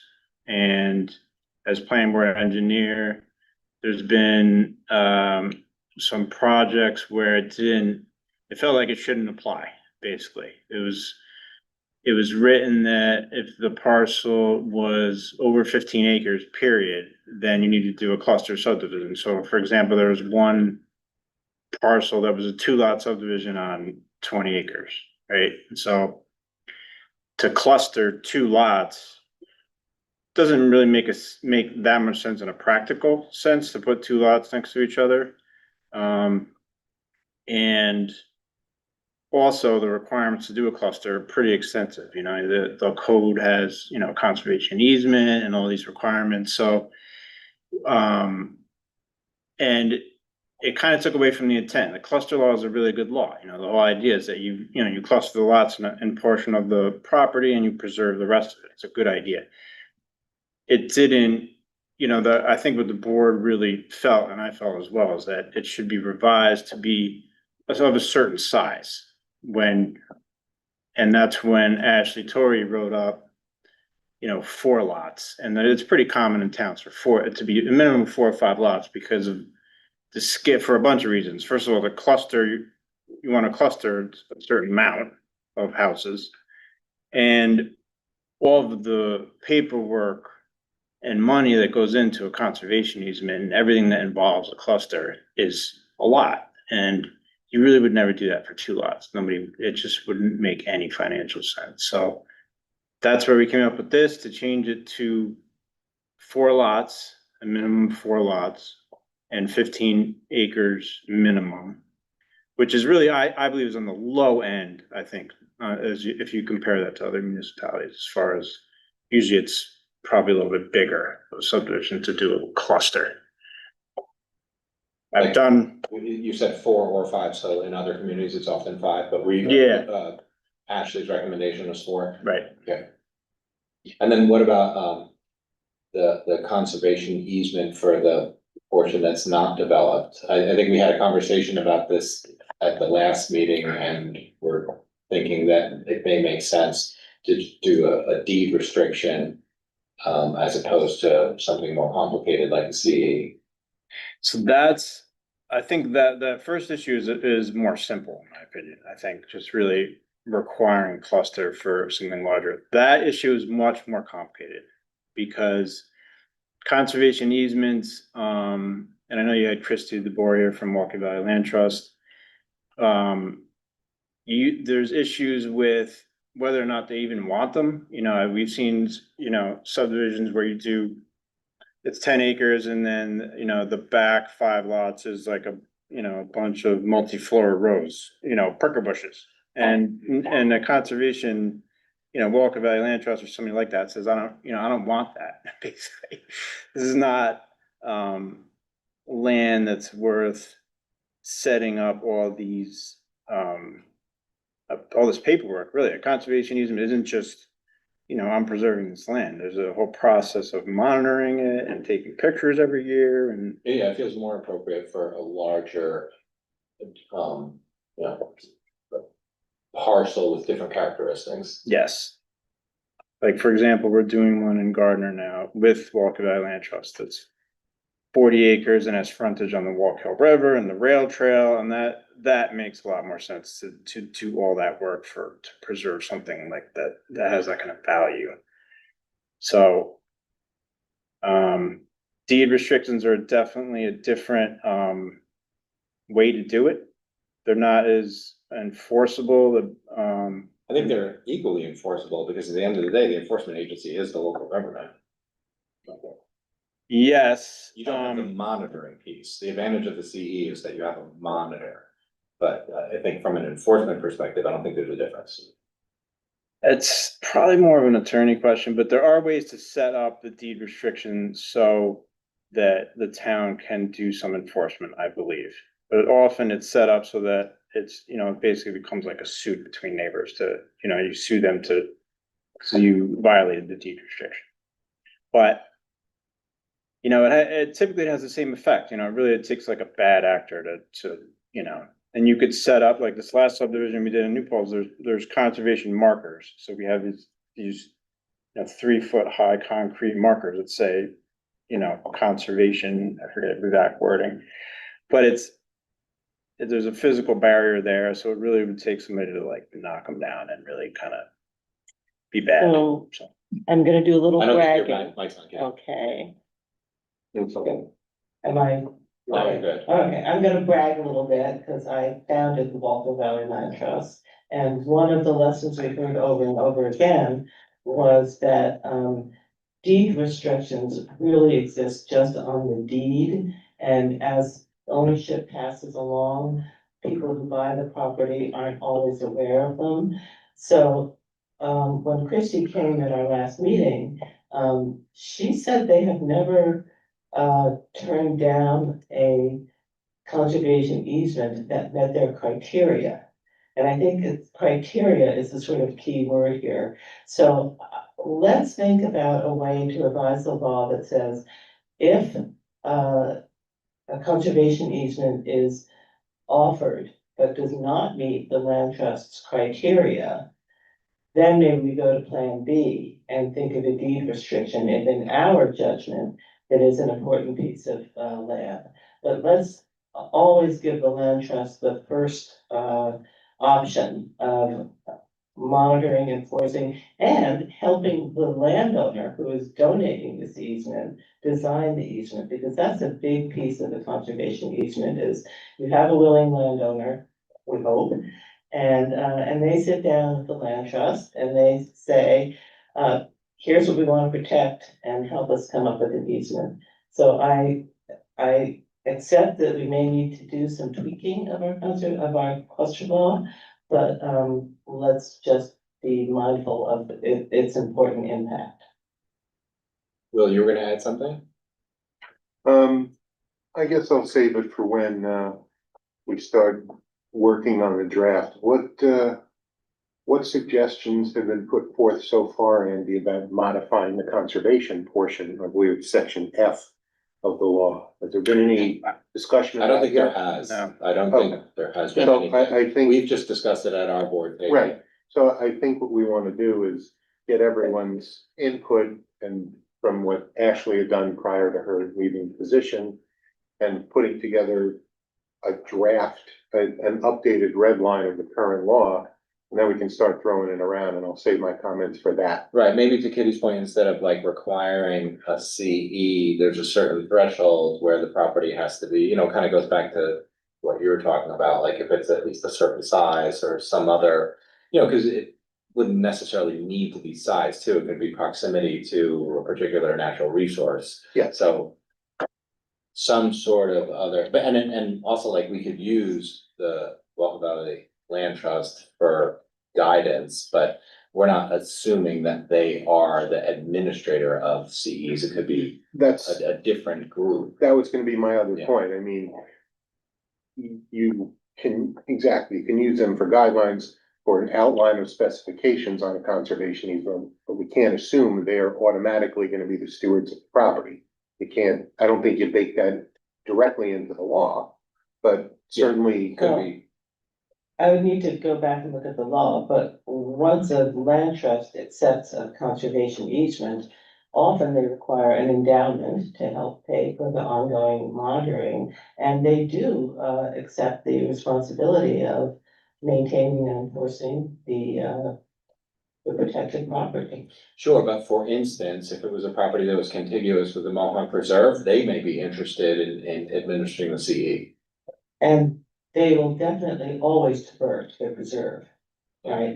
Yeah, I'm just saying that there could be other administrators, that's all. Yeah, other land trusts. Yes. You don't wanna make it exclusive to one steward for the rest of our lives in the code here. I don't think we're contemplating writing in the land trust. Okay, as the good. one, Okay, that's good. We're saying, a receiving organization. Yeah, I think we were just using them for guidance, Right. that's all. That's fine. I think that makes sense to take a look at some changes in that way, and then maybe there is a scale of where there are clusters needed for 4 or more lots, and then, you know, maybe deed restrictions are okay up to 10 lots. Cause when you get in a conservation easement, there really is some cost there. There's really some attorney fees, there's endowment, so maybe it's structured that way, but I'm happy to review whatever changes. Correct. Okay, so what should we do? Should we work on a draft? How do we create a draft? Well, do we work off Ashley's? Yeah, do we have Ashley's? Well, Ashley We have a changed memo. like 2 sentences. She changed the definition, but really the law is quite a lot. I know, it's a lengthy. So I think, So do we wanna have potentially have a Zoom call or something where we have it in front of us and go through it and see what the thought, I mean, you can easily, much more easily than me, convey the thoughts of the planning board and their past experiences and what works and what doesn't. And then we can go from there and start maybe creating a red line of the current law. That makes sense. That work? Yeah, and Everybody? maybe Cassandra as well, Mhm. planning board, Oh, yeah. she's definitely done a fair amount of, I mean, I don't know how many, it's good to get. Oh, yeah. Right, so this is a town expense, so then, you know, our engineer would not be charging the planning board applicant, be charging the town. Right. Same thing with It's Cassandra not, as right, PB it's not attorney, chargeable same thing to a with project. you. Yeah, Right. okay. Did you want to talk about lot line revision? Yeah, and this, if I may, on this same memo, Ashley proposed a change to the subdivision law to add a lot line provision. I don't know if anyone on the board has read that, but this is another change that I think makes a lot of sense. So what happens is someone applies to change a lot line. You know, I want to move the lot line over because I want my lawn bigger because I mow it anyway or whatever. The way our code's written, you have to go through the full subdivision process, and it's like a lot. And a lot of towns have a specific lot line revision section to kind of simplify that process. And I like how she wrote it up, I like how she wrote it because it allows them, sometimes lot line revisions do have issues. Where you try to like move a lot line and now your septic's like on their lot or something like that. So it allows that provision to let the board review it in detail if they want to. Yeah, and there are some situations where some of the municipalities have local laws for, you know, we'll call a minor subdivision, a lot line change, where if certain criteria met, people don't have to go through a public hearing process. It's a, you know, it's a more simple process, saves people money, and as long as they meet certain criteria. Sometimes there is a public hearing for a lot line change, but sometimes you can avoid it for applicants. Andy or Will, are either of you familiar with the village's procedure regarding lot line revisions? Like, is it different or more similar to what you're describing this one could be improved to? I think there is well, I can pull it up, but I think there may be a lot of. Ashley wrote it up in here and I think it's pretty well done. But I'm just wondering if the village has one, like, could we use whatever they're doing? Give me a few minutes while you're talking, Andy, I'll see if I can pull it up. Yeah. I think it makes sense, because a lot of these projects, they're not actually building anything. Right. There's no construction. I totally agree with you. Yeah. If it's not in the code now, we should put it there. So Totally. do these changes require a public hearing when we're making Yes. a law? Okay. And the lot line as Anytime, well? anytime you're amending a portion of the code, there is going to be a public hearing required. Okay. 100%. Let's look and do it. While you're looking, I'm gonna move, I don't think, do we have any other questions for Andy? All right. Thank you for coming. Okay. See ya. Appreciate it. I'd like to move, business agenda item number 4, authorization to approve the MCSJ proposal for $5,500 for DocuWare conversion services for the building department. Someone want to second it? Second. All in favor? Aye. And I move business agenda item 4, authorization to approve an updated SNAP policy for Memorial Pool, including all registrations to take place at the pool, and for 4 passes that community members can take from the Elting Memorial Library. Okay. All in favor? Aye. That was just an administrative piece, like we've been discussing this at a few meetings, and our staff just wanted to make sure that the language was correct, and so that's why it is appearing on this agenda again. And then we got a note from the Historic Preservation Commission about real property law 444, so you want to come up, John? Sure. I don't see a lot line change procedure in the village code. Oh, no? Okay. I have, Ashley did one, I have some from other codes that I've used. So how does it work in the village then? Trouble. You gotta go through the full subdivision process. Okay, so the same. If you don't have a lot line change provision, you have to go through the whole thing. That's what Andy was talking about. Yeah, a lot of other towns can just fill a form out and they'll just dissolve a lot. They're just trying to. You gotta talk into the mic. So I actually have a property in town, I'm working on with a client that she's trying to join the 2 lots together, and she thought she could just do it as of paperwork with the county, but because of the deed restriction, she has to do a full planning board application when it's just dissolving a lot line to join 2 lots. John, do you guys want to pull up 2 chairs and this way you can share the mic just so it's amplified in the room? Here. You're gonna have to steal one of these back here. Oh, He's got He's got it. All right, I'll take, chairs. all right. We haven't yet. Yes. So, this is Vinnie Sickles, John Orpatelli, we're on the HPC, Town HPC, not to be confused with the. What we're gonna talk about, we brought this up at another meeting, but we wanna just bring it up again so we can address any questions you have. But it has to do with the 444, this is the property tax law. And we have a couple of things, just a quick overview. This provides some financial relief for owners of historic landmarks. They have to be designated local landmarks to take advantage of this. And it has to do with, giving. Or in a historic district, we don't have any of those. Well, or those in historic districts. We don't have historic districts in the town or the village for that matter. No, it's Huguenot Street. It's not locally designated historic landmark. Pretty sure it is. No, it's not. Well, that's It's a. how the HPC works though. Yeah, is- they treat it as if it is, and people come to the village board, the village HPC for a C of A Yeah. guidance, but technically, Okay, they don't need to. It was registered in the National Register of Historic Places, but it was never designated as a local district. okay. That's one of the things Tom is gonna be actually talking about.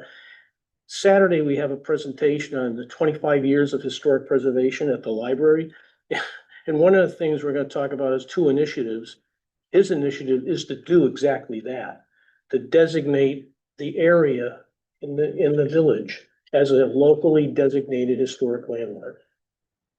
So the village area plus Huguenot Street, or You know, is he creating one new historically designated district? it would, I don't, frankly, I don't know if the boundary covers Huguenot Street. With HHS. I don't know. I'm talking all of Huguenot Street, right? Like if you're a neighbor Well, north on. right, Huguenot if you Street, go- have to go before Right, the board. what's in the village, it's the village, the town boundary in the village, it's like, there's a point on Huguenot Street where it's really part of the village, it's part of the town. So Pretty far north. it's pretty far, but there is a boundary, and so he's got a map, and if you go to, if you go to the presentation, you can hear about it. Has the village adopted 444? No, Okay. no, in fact, I suggested Tom attend the meeting, he's very enthusiastic about this. I decided this is the town HPC presenting to town only, but obviously this would be something that could be adopted very easily by the village. Yeah. So once we understand it. So the idea is, to give a tax exemption for the amount of the assessed value of a change, right? To a historic property. The exemption schedule would be that chunk of the property that was improved, that met the criteria, would be exempt for 100% for 5 years. First 5 years, 100%, and then it's a gradual reduction, 20% per year through the rest to 10 years. That's the concept. This actually. And it's only for work that contributes towards historic preservation. Right. Who determines that? Do you guys do like a certificate of appropriateness? Yeah, right. So your commission would do that? Right, and then the assessor would have to do the assessment before and after. and Yeah, determine what the this changes. would be a lot of oversight. The reason I'm handing this out is because at Ithaca, I actually reached out to Ithaca. And they get this Brian McCracken, Historic Preservation Neighborhood Planner. He was very nicely provided me with some insight for what Ithaca did. It turns out in 1997, the city of Ithaca became the first New York State community to adopt the tax abatement program. In fact, it was known as the Ithaca Law. It was like the beginning. So what we're suggesting here is adopting that law. And he gave me some information between 2000 and 2018. The property tax exemptions have been granted to 13 properties. And the property owners saved a total of about $145,000. Not millions of dollars here we're talking about. In 2025, there were 5 properties enrolled in the program and the total savings turned out to be about 8,000. So. But it's not forfeited tax revenue either. It just, the levy remains the same. Right. And then the rest of the community absorbs the difference. Yeah. Yeah. Yes. I think that's what people regularly confuse when it comes to exemptions or any changes. It's like the levy still is the levy. Yeah. So even though there's savings for individual properties. Right. The municipality is still collecting its revenue, and then that's being absorbed by the rest of the community. Right, it is, yeah, that until after 10 years. Then it's, I just want to give you another tidbit, Ithaca. Cause I thought this like begs, how big is Ithaca? Yeah, it's over big. twice the size of New Paltz in area and in population. There's around 32,000 in Ithaca, so it's like double New Paltz. So these numbers to some degree are skewed by, you know, the size of Ithaca. We're not gonna have. And that's just for the city, not the town of Ithaca. You know, it's always one, I don't know. It says the city. Oh, it says the city on the handout? Okay, then that's probably what it is. Yeah, the city. I wonder if they could apply for the town. Good, very well. So, so the land, I mean, the law would benefit current and future owners of historic landmarks. It's part of this, the current owners of historic, there's 10 designated historic landmarks in New Paltz. There's 14 in the village. Okay? So those people, if they do something, and Vinnie's gonna go into some examples, then this would benefit them. This is also an incentive to people with historically significant houses to incentivize them to participate in the designation process. Okay? Okay. That's really one of the. So, quick question, is this just homes, or is this also going to include Yeah, any commercial space? any historically significant, any landmark. Because I would have a big issue with this being commercial property. Okay, well. Because. But there's no. Yeah, there is the bank. We just had that, we just had that, and that's a piece of property that's gonna be, you know, that would be one. Chase. No, the bank, well, Chase, no, I'm talking about the bank, that was turned into the gym. That just happened. So like, there's a bunch of commercial properties that would be, yes, I know, I'm just saying. Okay, let's talk about examples. What's the problem with? I'm just seeing that like, The commercial example. a commercial example would be, Let's give an example. so if you had, I'll give an example that just happened. So there was a bank that was converted into a gym. Right. And he's gonna make a ton of money off of it, you know, it's totally profitable, there's no reason for him to do this, but if we were to write the law that included commercial property, he would definitely apply for this, and it would be applicable in that situation, and it would just be a cash, he would just be making more money, and he was gonna do it that way anyway, it wouldn't encourage, I can see a homeowner who's faced with the choice of replacing the windows the right way or the wrong way, going the right way to get this exemption, but I'm not seeing the same thing happening, and I'm also seeing that with a commercial property, because it could be way more valuable, that the percentage wise would be higher. Because if you're talking a commercial property that's worth $5 million, that's way different than a house that's worth It only applies to the work that's going towards historic preservation, and it's only the change in the assessed value that's from that historic preservation Right. work. It's the facade. It'd be the facade. Right, they can put any number of workstations in the gym, that doesn't apply to what you're talking about. Yes, I think to Sean's point, it is an interesting question, because like, you know, I believe that the Chase Bank and the former Wells Fargo Bank are both historically, I don't know if they're considered part of They're- the 14 that the homes. that Okay, the- they're historically significant. They're not designated as local landmarks. That's the key. So if, let's assume they were, let's just for the sake of discussion, let's assume that they were designated, you have two banks that are, the one that we just talked about, designated as a historic landmark.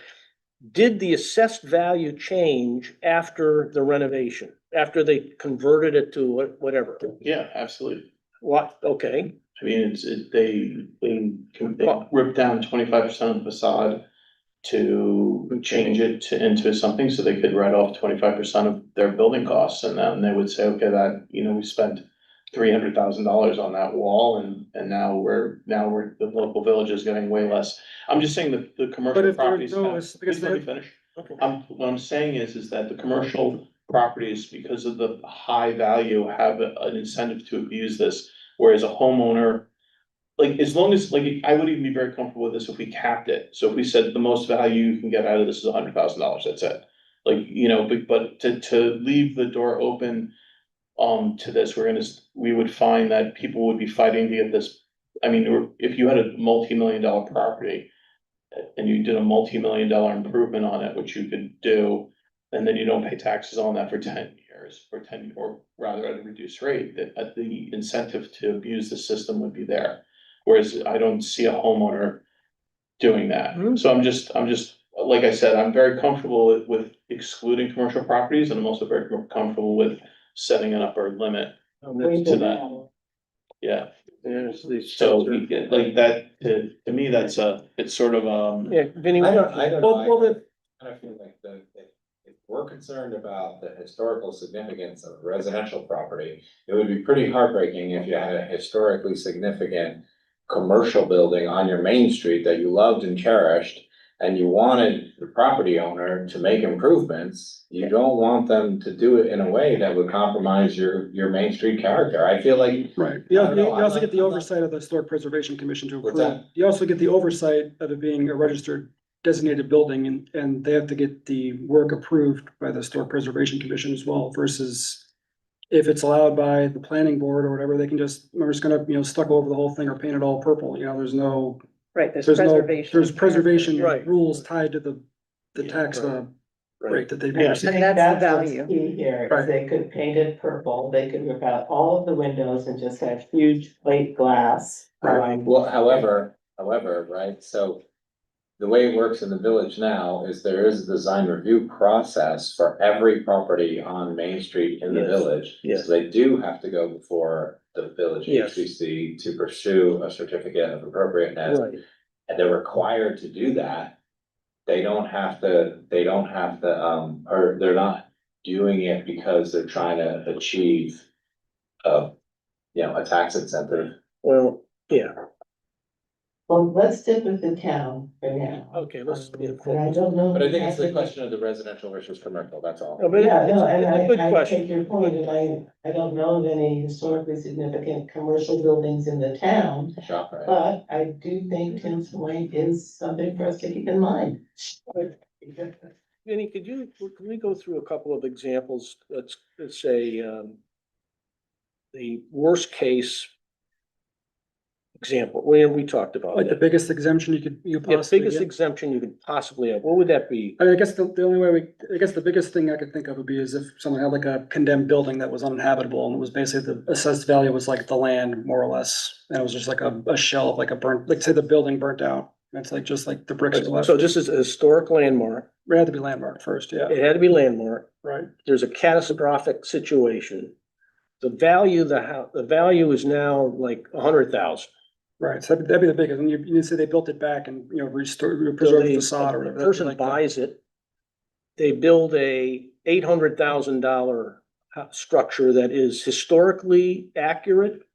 They spend all the funds they can to make it really as perfect as they can. Then they would be allowed for the tax exemption. Right. 100% of that difference, The increase in assessed value. the increase of assessed value, 100% for 5 years, and then 80, 20, 10, 0 for the next 5 years. That's it. After that, there's no change. They get taxed or whatever The new assessed the value, value. 800,000, whatever it is. That's the way it works, okay? That's one scenario. That's the worst case scenario, because now you have the biggest, 100,000 to 800, or maybe 1 million, but that's the worst case scenario. Now, what's another example? Well, it's like if you're doing like a, you know, a roof replacement on a project, it's like, are you gonna put slate back on your roof? It might cost you a lot of money to do that, but the assessed value isn't going to change by as much as your slate roof install. So that would work sort of against the owner in that case, because you're putting in a really expensive roof on your building, but It didn't it change may the not really assessment. change the value as much Right. as it's gonna cost. Assessment is really bathroom, square footage, bathrooms, that's how assessments work. An example, let's say a person has a stone house, really nice. They put a bump out room on the back, which we approve. It's a historically designated landmark, and they have to integrate it into the house so that it's really acceptable from a historic perspective. That's a bathroom. Actually, it's like a mother-daughter thing. They put a bedroom and a bathroom, full bath. The assessed value goes up because the square footage is different. Okay, now that is not gonna, how much is it gonna go up? It goes, So that wouldn't apply in this case. Why not? Because it's not going towards historic preservation of the structure. You're not expanding the building. See, that's why I don't even know when this would apply. Well, Right, because if A you bit- have, well, another like, example let's say would you be have a beautiful old Victorian and you have a Right. gorgeous front deck, right? Be more like if you increase if it was like. You're not, the it was assessed value four- is not gonna change whether you do it with Trex or whether you do it like historically significant, It'd be more like if the front porch and all the gingerbread was like falling off and it was in considered poor condition and your shutters are dripping Yeah, off but the that's, sides. that's a repair. Then That's it wouldn't- not gonna change It's your not gonna assessed change your value. assessment at all. There's no assessment of value to it at all. It's a repair. Going from poor to fair. in your condition? It's a repair. So until your house was reassessed, which when was the last time we had a reassessment, it wouldn't matter. That's part of this process, is the assessor assesses the house and you do the work and they reassess. But the assessor doesn't make changes for like Yeah. decks that are being replaced. Yeah. The assessor makes changes if you make an addition. right, How's it happening in Ithaca? Like, how are they it's being done somewhere. right, yeah, and I don't have, I could find out, but I don't have that level of detail for what examples they have, specific examples in Ithaca. Cause my house, I live in the village and what it was assessed at when I bought it. And if they were to if I was to sell it, it would sell for way more than that, cause I gutted it. But because it was all a repair, nothing changed on my But assessment. the assessed, if you were to sell it, the buyer, let's Yeah, say, but I would not change the assessed value. The assessed value in New Paltz It's illegal to change the. assessed doesn't value. change it doesn't change until you get a building permit and do something. That's the way. But a repair, you don't need to, well, I mean, in New Paltz, You you don't have don't. a bathroom. If you added that scenario I talked about, you bumped out the house, you added a bathroom. Now the areas, the footprint's different. And you have a bathroom, so now the assessed value goes up. Definitely. Yes. I But would this- like to get this, onto our agenda for a public hearing, because I think a lot of. But we don't have a law. We don't have a draft. Well, didn't you send us the draft law? Yeah, there is right, the Yeah. state is, in the package I sent, the state does provide essentially the law. That's what I was providing here. This is the law that. But that's the thing, is like, I understand the concept from 10,000 feet, I just don't understand how it's applicable. Right, we have another example case that the bump out bedroom doesn't work, you're saying. I thought it Okay, did. somebody has a historic house with mullioned windows that are from the original house. Yeah. And there's a hurricane and they all get blown out. And they come, and it's a designated house, and they say, we just wanna put double hung windows in. That's not gonna change. the That's not gonna assessed change value. the assessed value. But in order to replace them as authentically as possible is going to cost them more money. Absolutely, it will. It But will, it's not but- gonna change the assessed value. It's all, Kitty, it's a very, this is a tough. It's specifically aimed at changes that increase the assessed value. So the only time this would work is if the house was so damaged and then you fixed it up in the original footprint. Because that's the only way you're gonna get any improvement, because because your assessment's not gonna go up if you paint your house nicer. Right. Building permit So, for that. so the only time this is ever gonna happen is you have like a flat out rack. Like your example of the maximum payout would Right. be, so you have a decrepit old barn or decrepit building that's not worth anything, and then you fix it up in Yeah, I the think- traditional way. I think the barn was another scenario that we had. Yeah, Renovated a barn into I a. mean, this is, You take, you buy a barn and you turn it into apartments. Mhm. The barn is a historic landmark. You turn it into apartments, and now the value of that building becomes a lot more. yeah, There's an only example. Yeah, I'm only seeing this be a huge advantage to commercial. This would be a really weird situation where, so Yeah, you're turning your barn into an income producing property. Yeah, yeah, And you just wanna make sure that they do it in a historically sensitive way. yeah, well, it's already a historic landmark. I know, barn. you want, Yes, yeah. You want to, the HPC being the agency, if you will, that oversees it, has to approve the changes.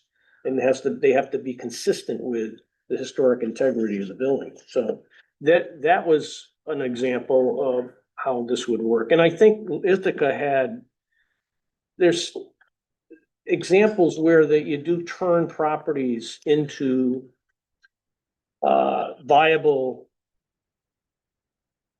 buildings that were not like, here, I have examples where used.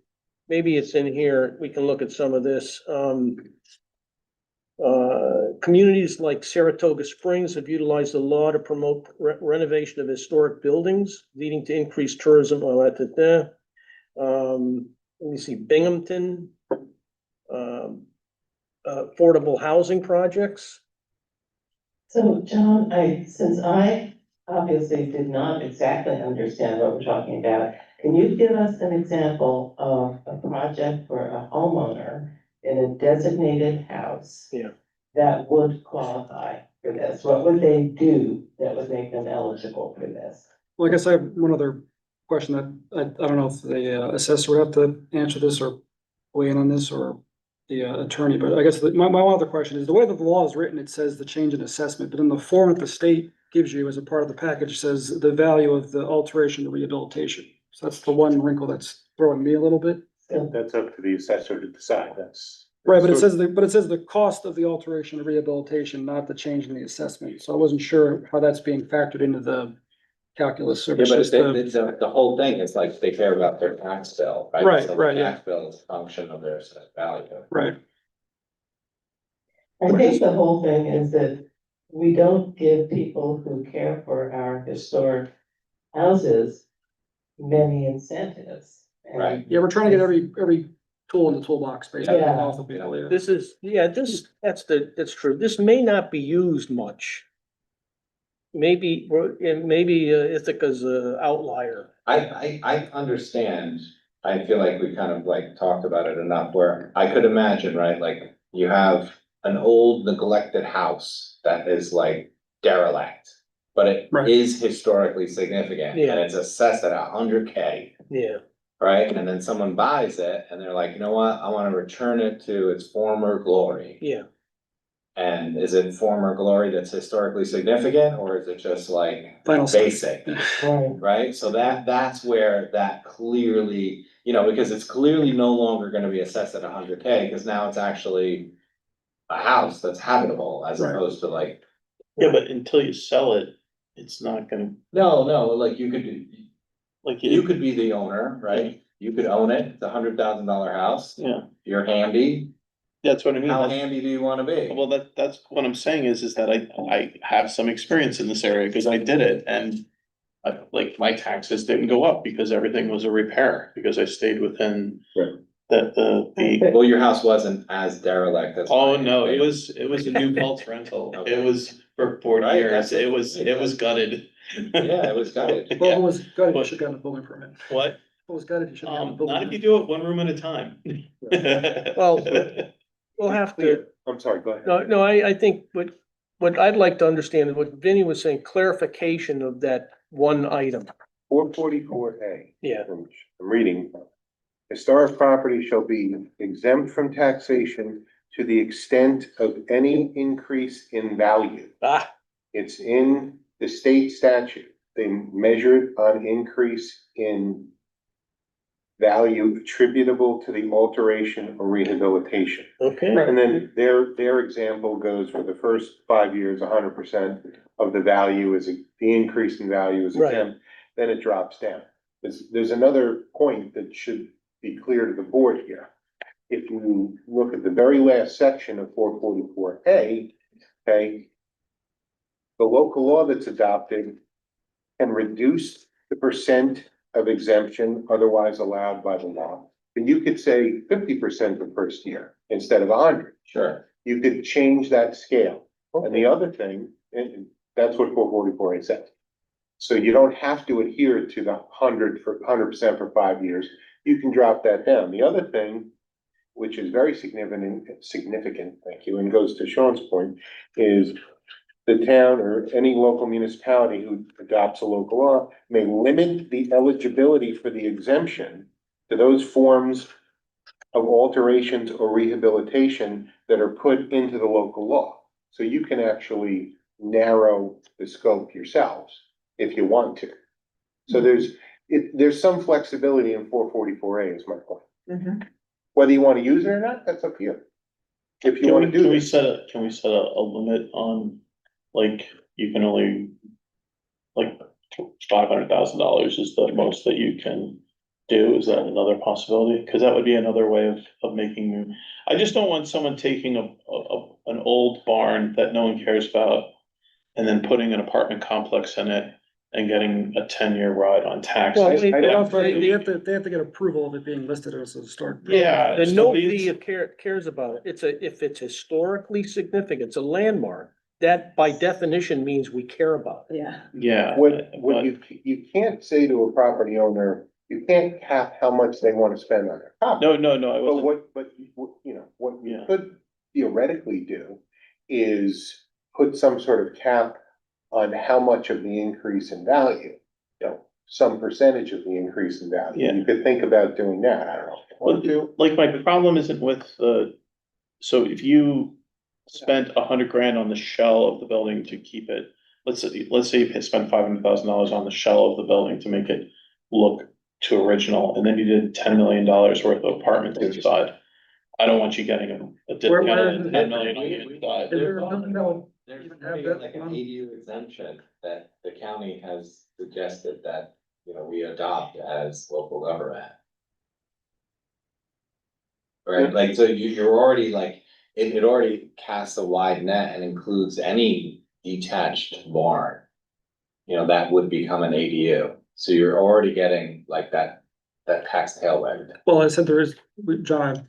I don't know that from a zoning perspective, you can take barns and make them into multi-unit. Yeah. That, like, I don't know that we have Well, districts where There is that's a even certain allowed. barn out on 299. Initials RS barn, Graveland's barn. Is it legal? I don't know. Like it was done It's before certainly people paid historic. attention? But my point is that they make great, student housing.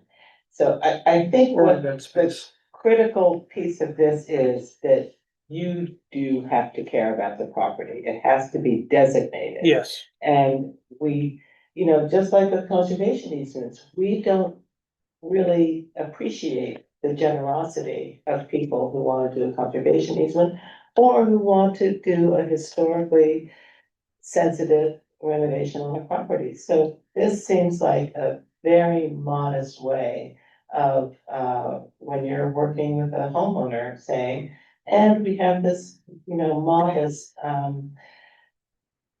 carrot that we can offer you. Okay, I hate to dwell on Sean's house too much, but I think it actually is super applicable to this situation, right? So he bought what may have been like a neglected rental house. And then he renovated it, he modernized it, he made it like nice, he made it habitable. Did he make it historically significant? I don't know. Could he have done other things that were more mindful of the home's like original history? I don't know. Like, do you think you could have? I sort of did. They covered it in a really weird fake brick. And I Yeah. ripped it off to the original cedar. So I sort of did that. I sort of, and so I. But then that's not gonna, again, that's not Yeah. gonna impact. It's not, that's what I'm saying, is that people who are doing this you're not gonna get, fixing up your house doesn't increase Your assessed value. your assessed value. And when you sell it at well, but then that person's not gonna have the advantage of that tax thing. Although maybe they do, I don't know. It's not, when you sell it, it's not, this is not California, your assessed value does not go up because you sell your If house. you wanted those exemptions, then you could have gone to the Village Historic Preservation Commission and said, designate this property. And someday when the village passes 444A, I'm gonna apply for that No, you designation. can't do that. Why It's can't only they? if the property, 444A says it's prospective going forward. You can't apply if you've done the work before the law is I'm enacted. saying, get your house It'd be a designated. carrot, be like, hey, get your house designated so you can Right. apply for this. First, get your house I mean, designated. I like this idea, I just wish If it. the HPC says, this is a great example of Newport historic architecture, we wanna designate it. Right. Yeah, I don't know what kind of house that was that you Right, but had. I think the step one is the property designated, Right, right? And that's when. then you're designate the property, now you're allowed to take advantage of this. Right. And I think from, And they're all to scrutinize it as for historic renovation purposes. right. yeah. What are some other tools in the HPC tool chest, like you used that analogy before? We have none. Yeah. Right, so, but like, looking at other communities, like maybe, like, I'm not feeling like that this is gonna be a needle mover. And then also like, it costs money to have public hearings and to have Will Frank jump through hoops to write laws, right? And if it's not going to be used, is it the best use of our limited Yeah, resources? that's why I got Ithaca, the Ithaca data, at least. There's an existence proof, if you will, that people did collect or save, I should say, over 145,000 on 13 properties over 19 years roughly. But we're sitting here and we can't imagine how that would work.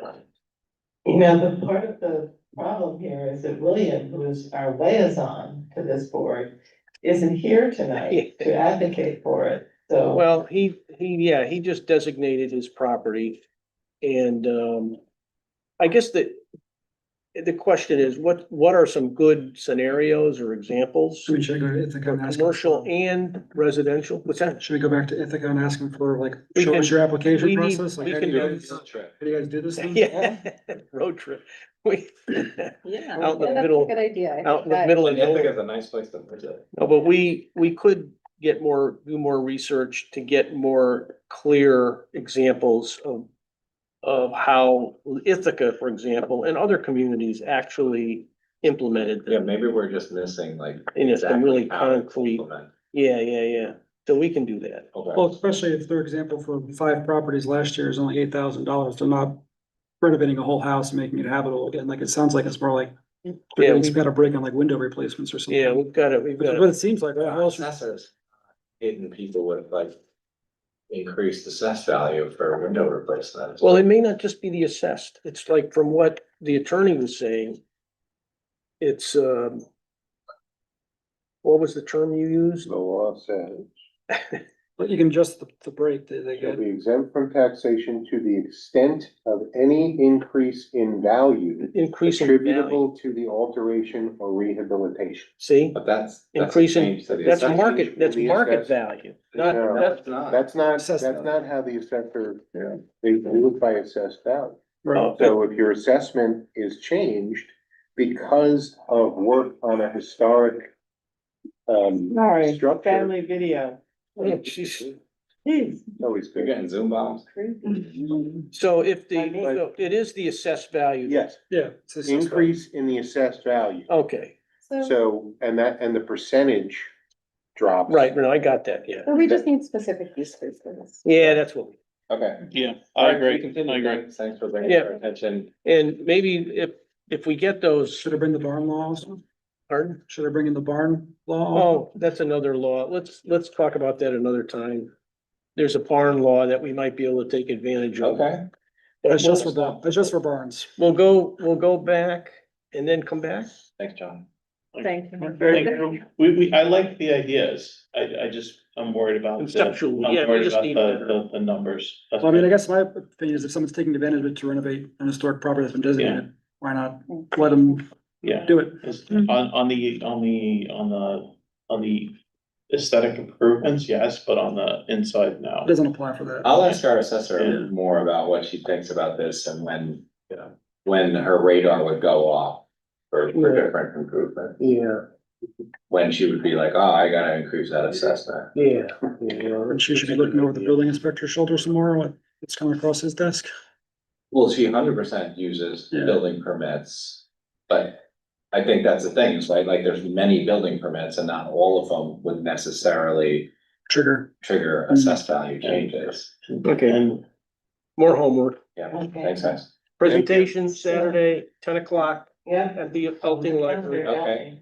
So, Tim, could we take a look at our agenda and maybe move up Joanna's issue? Yeah. But she's been here since 6:30. We can let her go home. I think that's a great idea. I second that. Yeah, business agenda item number 13, I move to authorize, the rec director Joanna Dempsey to use funds from the Field of Dreams activity budget to pay for, assigning budget and drummers in the amount of $500 for the Juneteenth celebration. Second. Second? Yay. Aye. No, you got it. The other question for me, here. Are you going to be doing the drumming with them or? I should, but we might have a Tupperware demonstration too. Oh, fun. Great.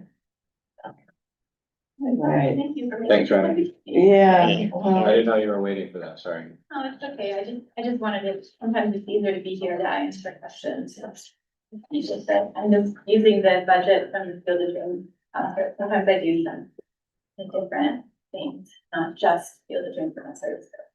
Excellent, thank you. Great, yeah, we're gonna be collaborating, Essie and I, to kind of reach her audience, bring them in. So. If you are gonna keep talking, you're gonna have to come up here and talk into the microphone. You can or also else You're gonna have to. Go home. Yeah, I just wanted It's to, off. oh, geez. I didn't know she was coming on. Just hold the button. At this point, it's just Chris. Who has You're to- on. I gotta hear it on the. You You're can on. let go. You can let it go. Oh, okay. Anyway, I'm just looking forward to collaborating with Essie Lewis because we have a lot of similar interest in bringing culture and activities to the community. So I'm really looking forward to that. And this is the first kind of initial piece of that. So Great, congratulations. All right, good job. Thank you, everyone. Next time you have something that's gonna be on the agenda and you wanna be here, ask the supervisor and he'll put you right up front. Yeah. It was a little late. Yeah, A little okay. like I kind of squeezed it in. so- Right, okay. It's never too late, let us know. You can always move the You can agenda. text me during the meeting.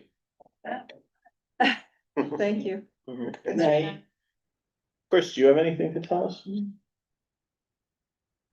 Didn't read the agenda. I should have a higher over with the engineer. You do. You just, I filled in the pool. perfect segue.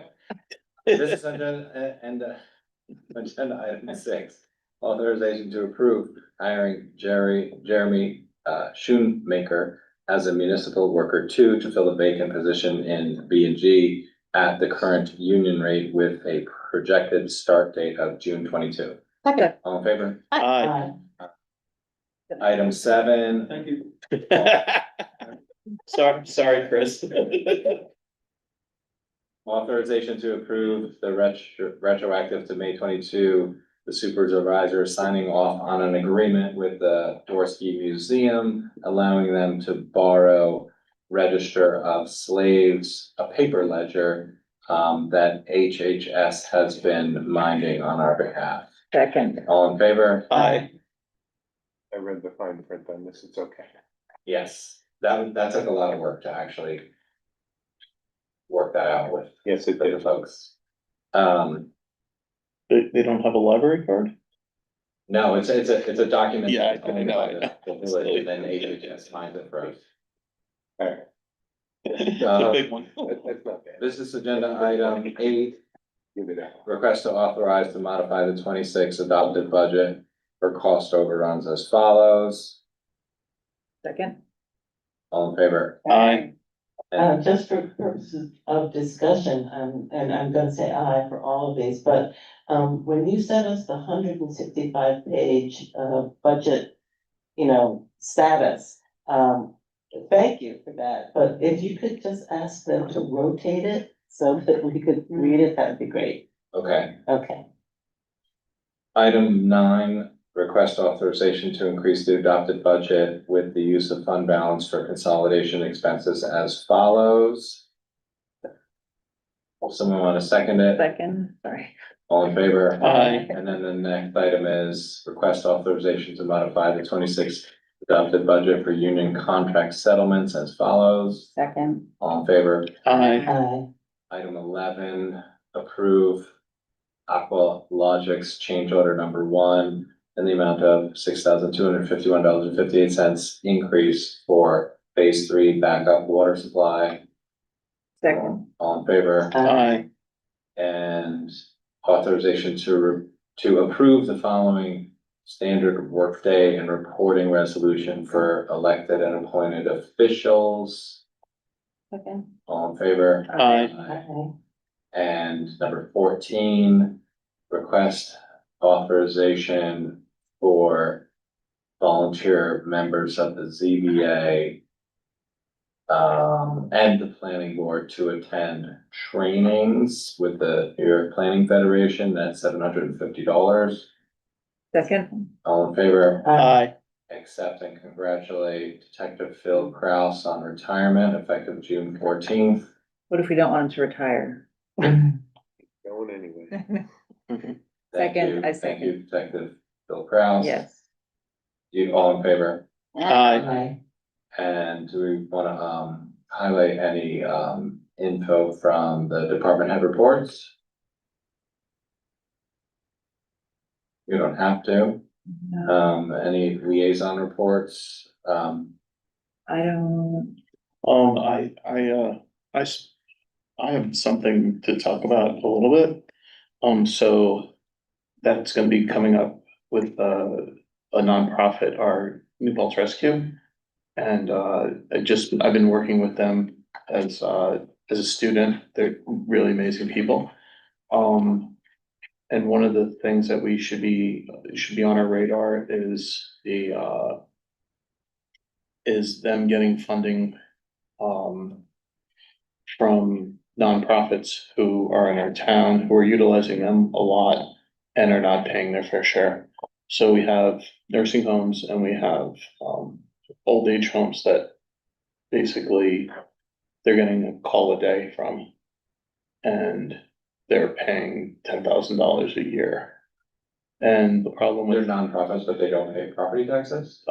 they pay, what happens is so the nonprofit healthcare or facility is not funded, is paying property taxes. They are doing that. But then what's happening is that the nonprofit that is New Paltz Rescue is not getting that money unless we give it to them.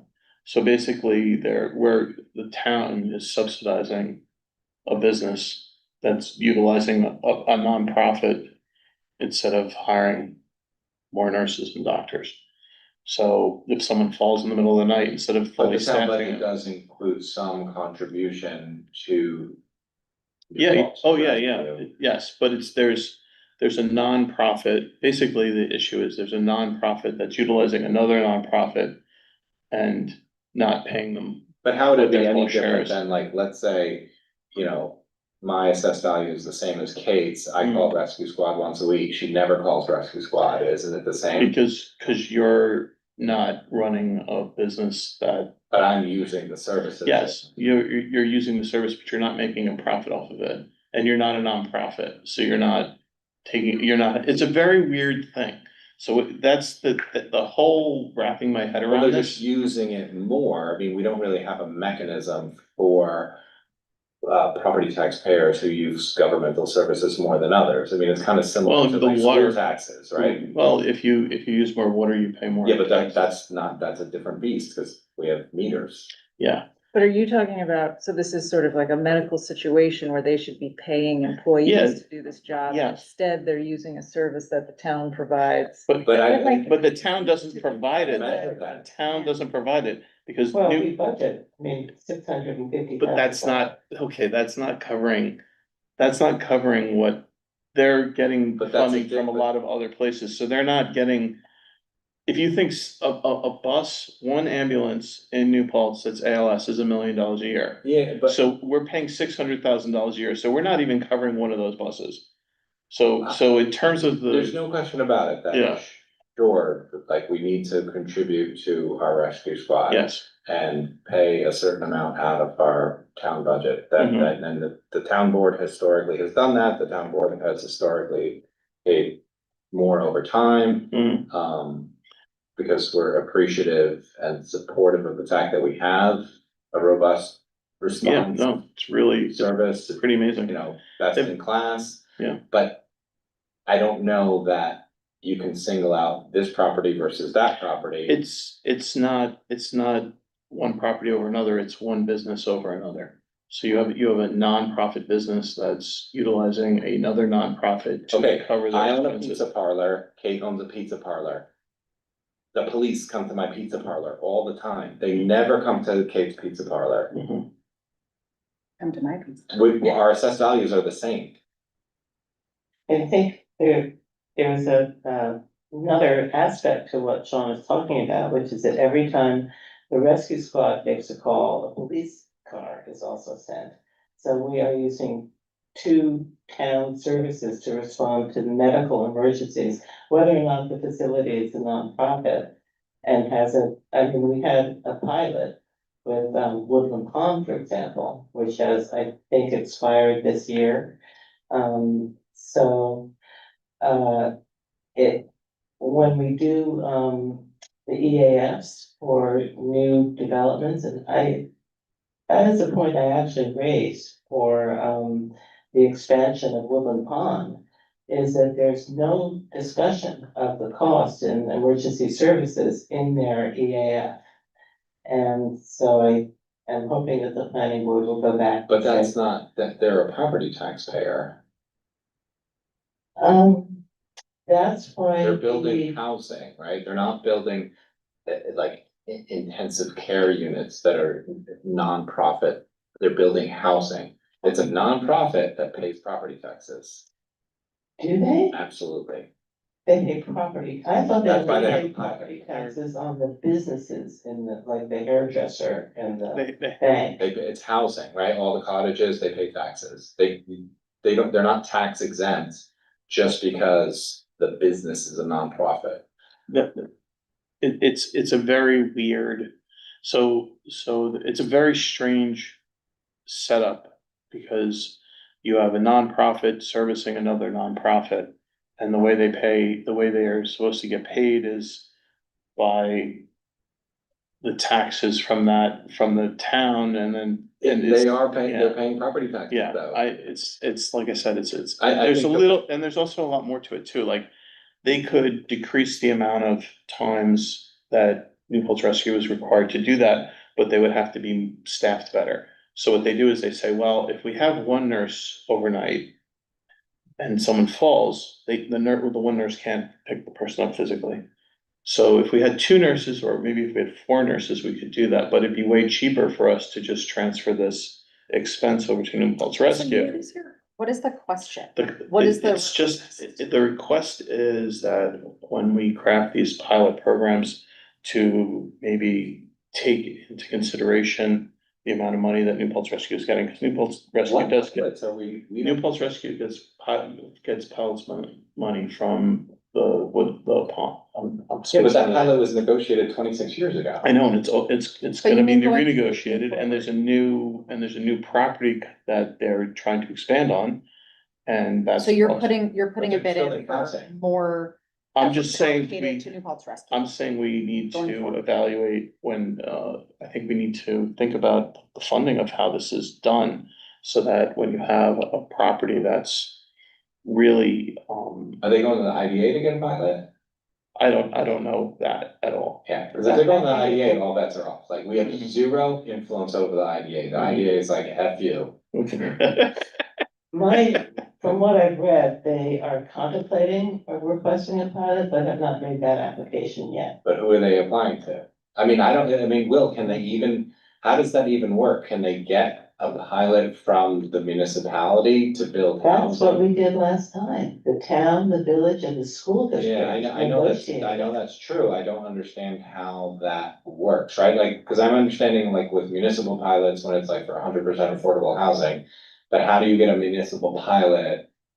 Because you're building housing for seniors. I've only seen pilots granted by the municipality for affordable or occupational housing under New York's private housing finance law. Everybody else goes to the county and gets a pilot. I'm sorry, to the But county your point is IDA. spot on though, like in that the pilot that Woodland Pond negotiated decades ago was negotiated with the three local cats and- governments and yeah. the school district.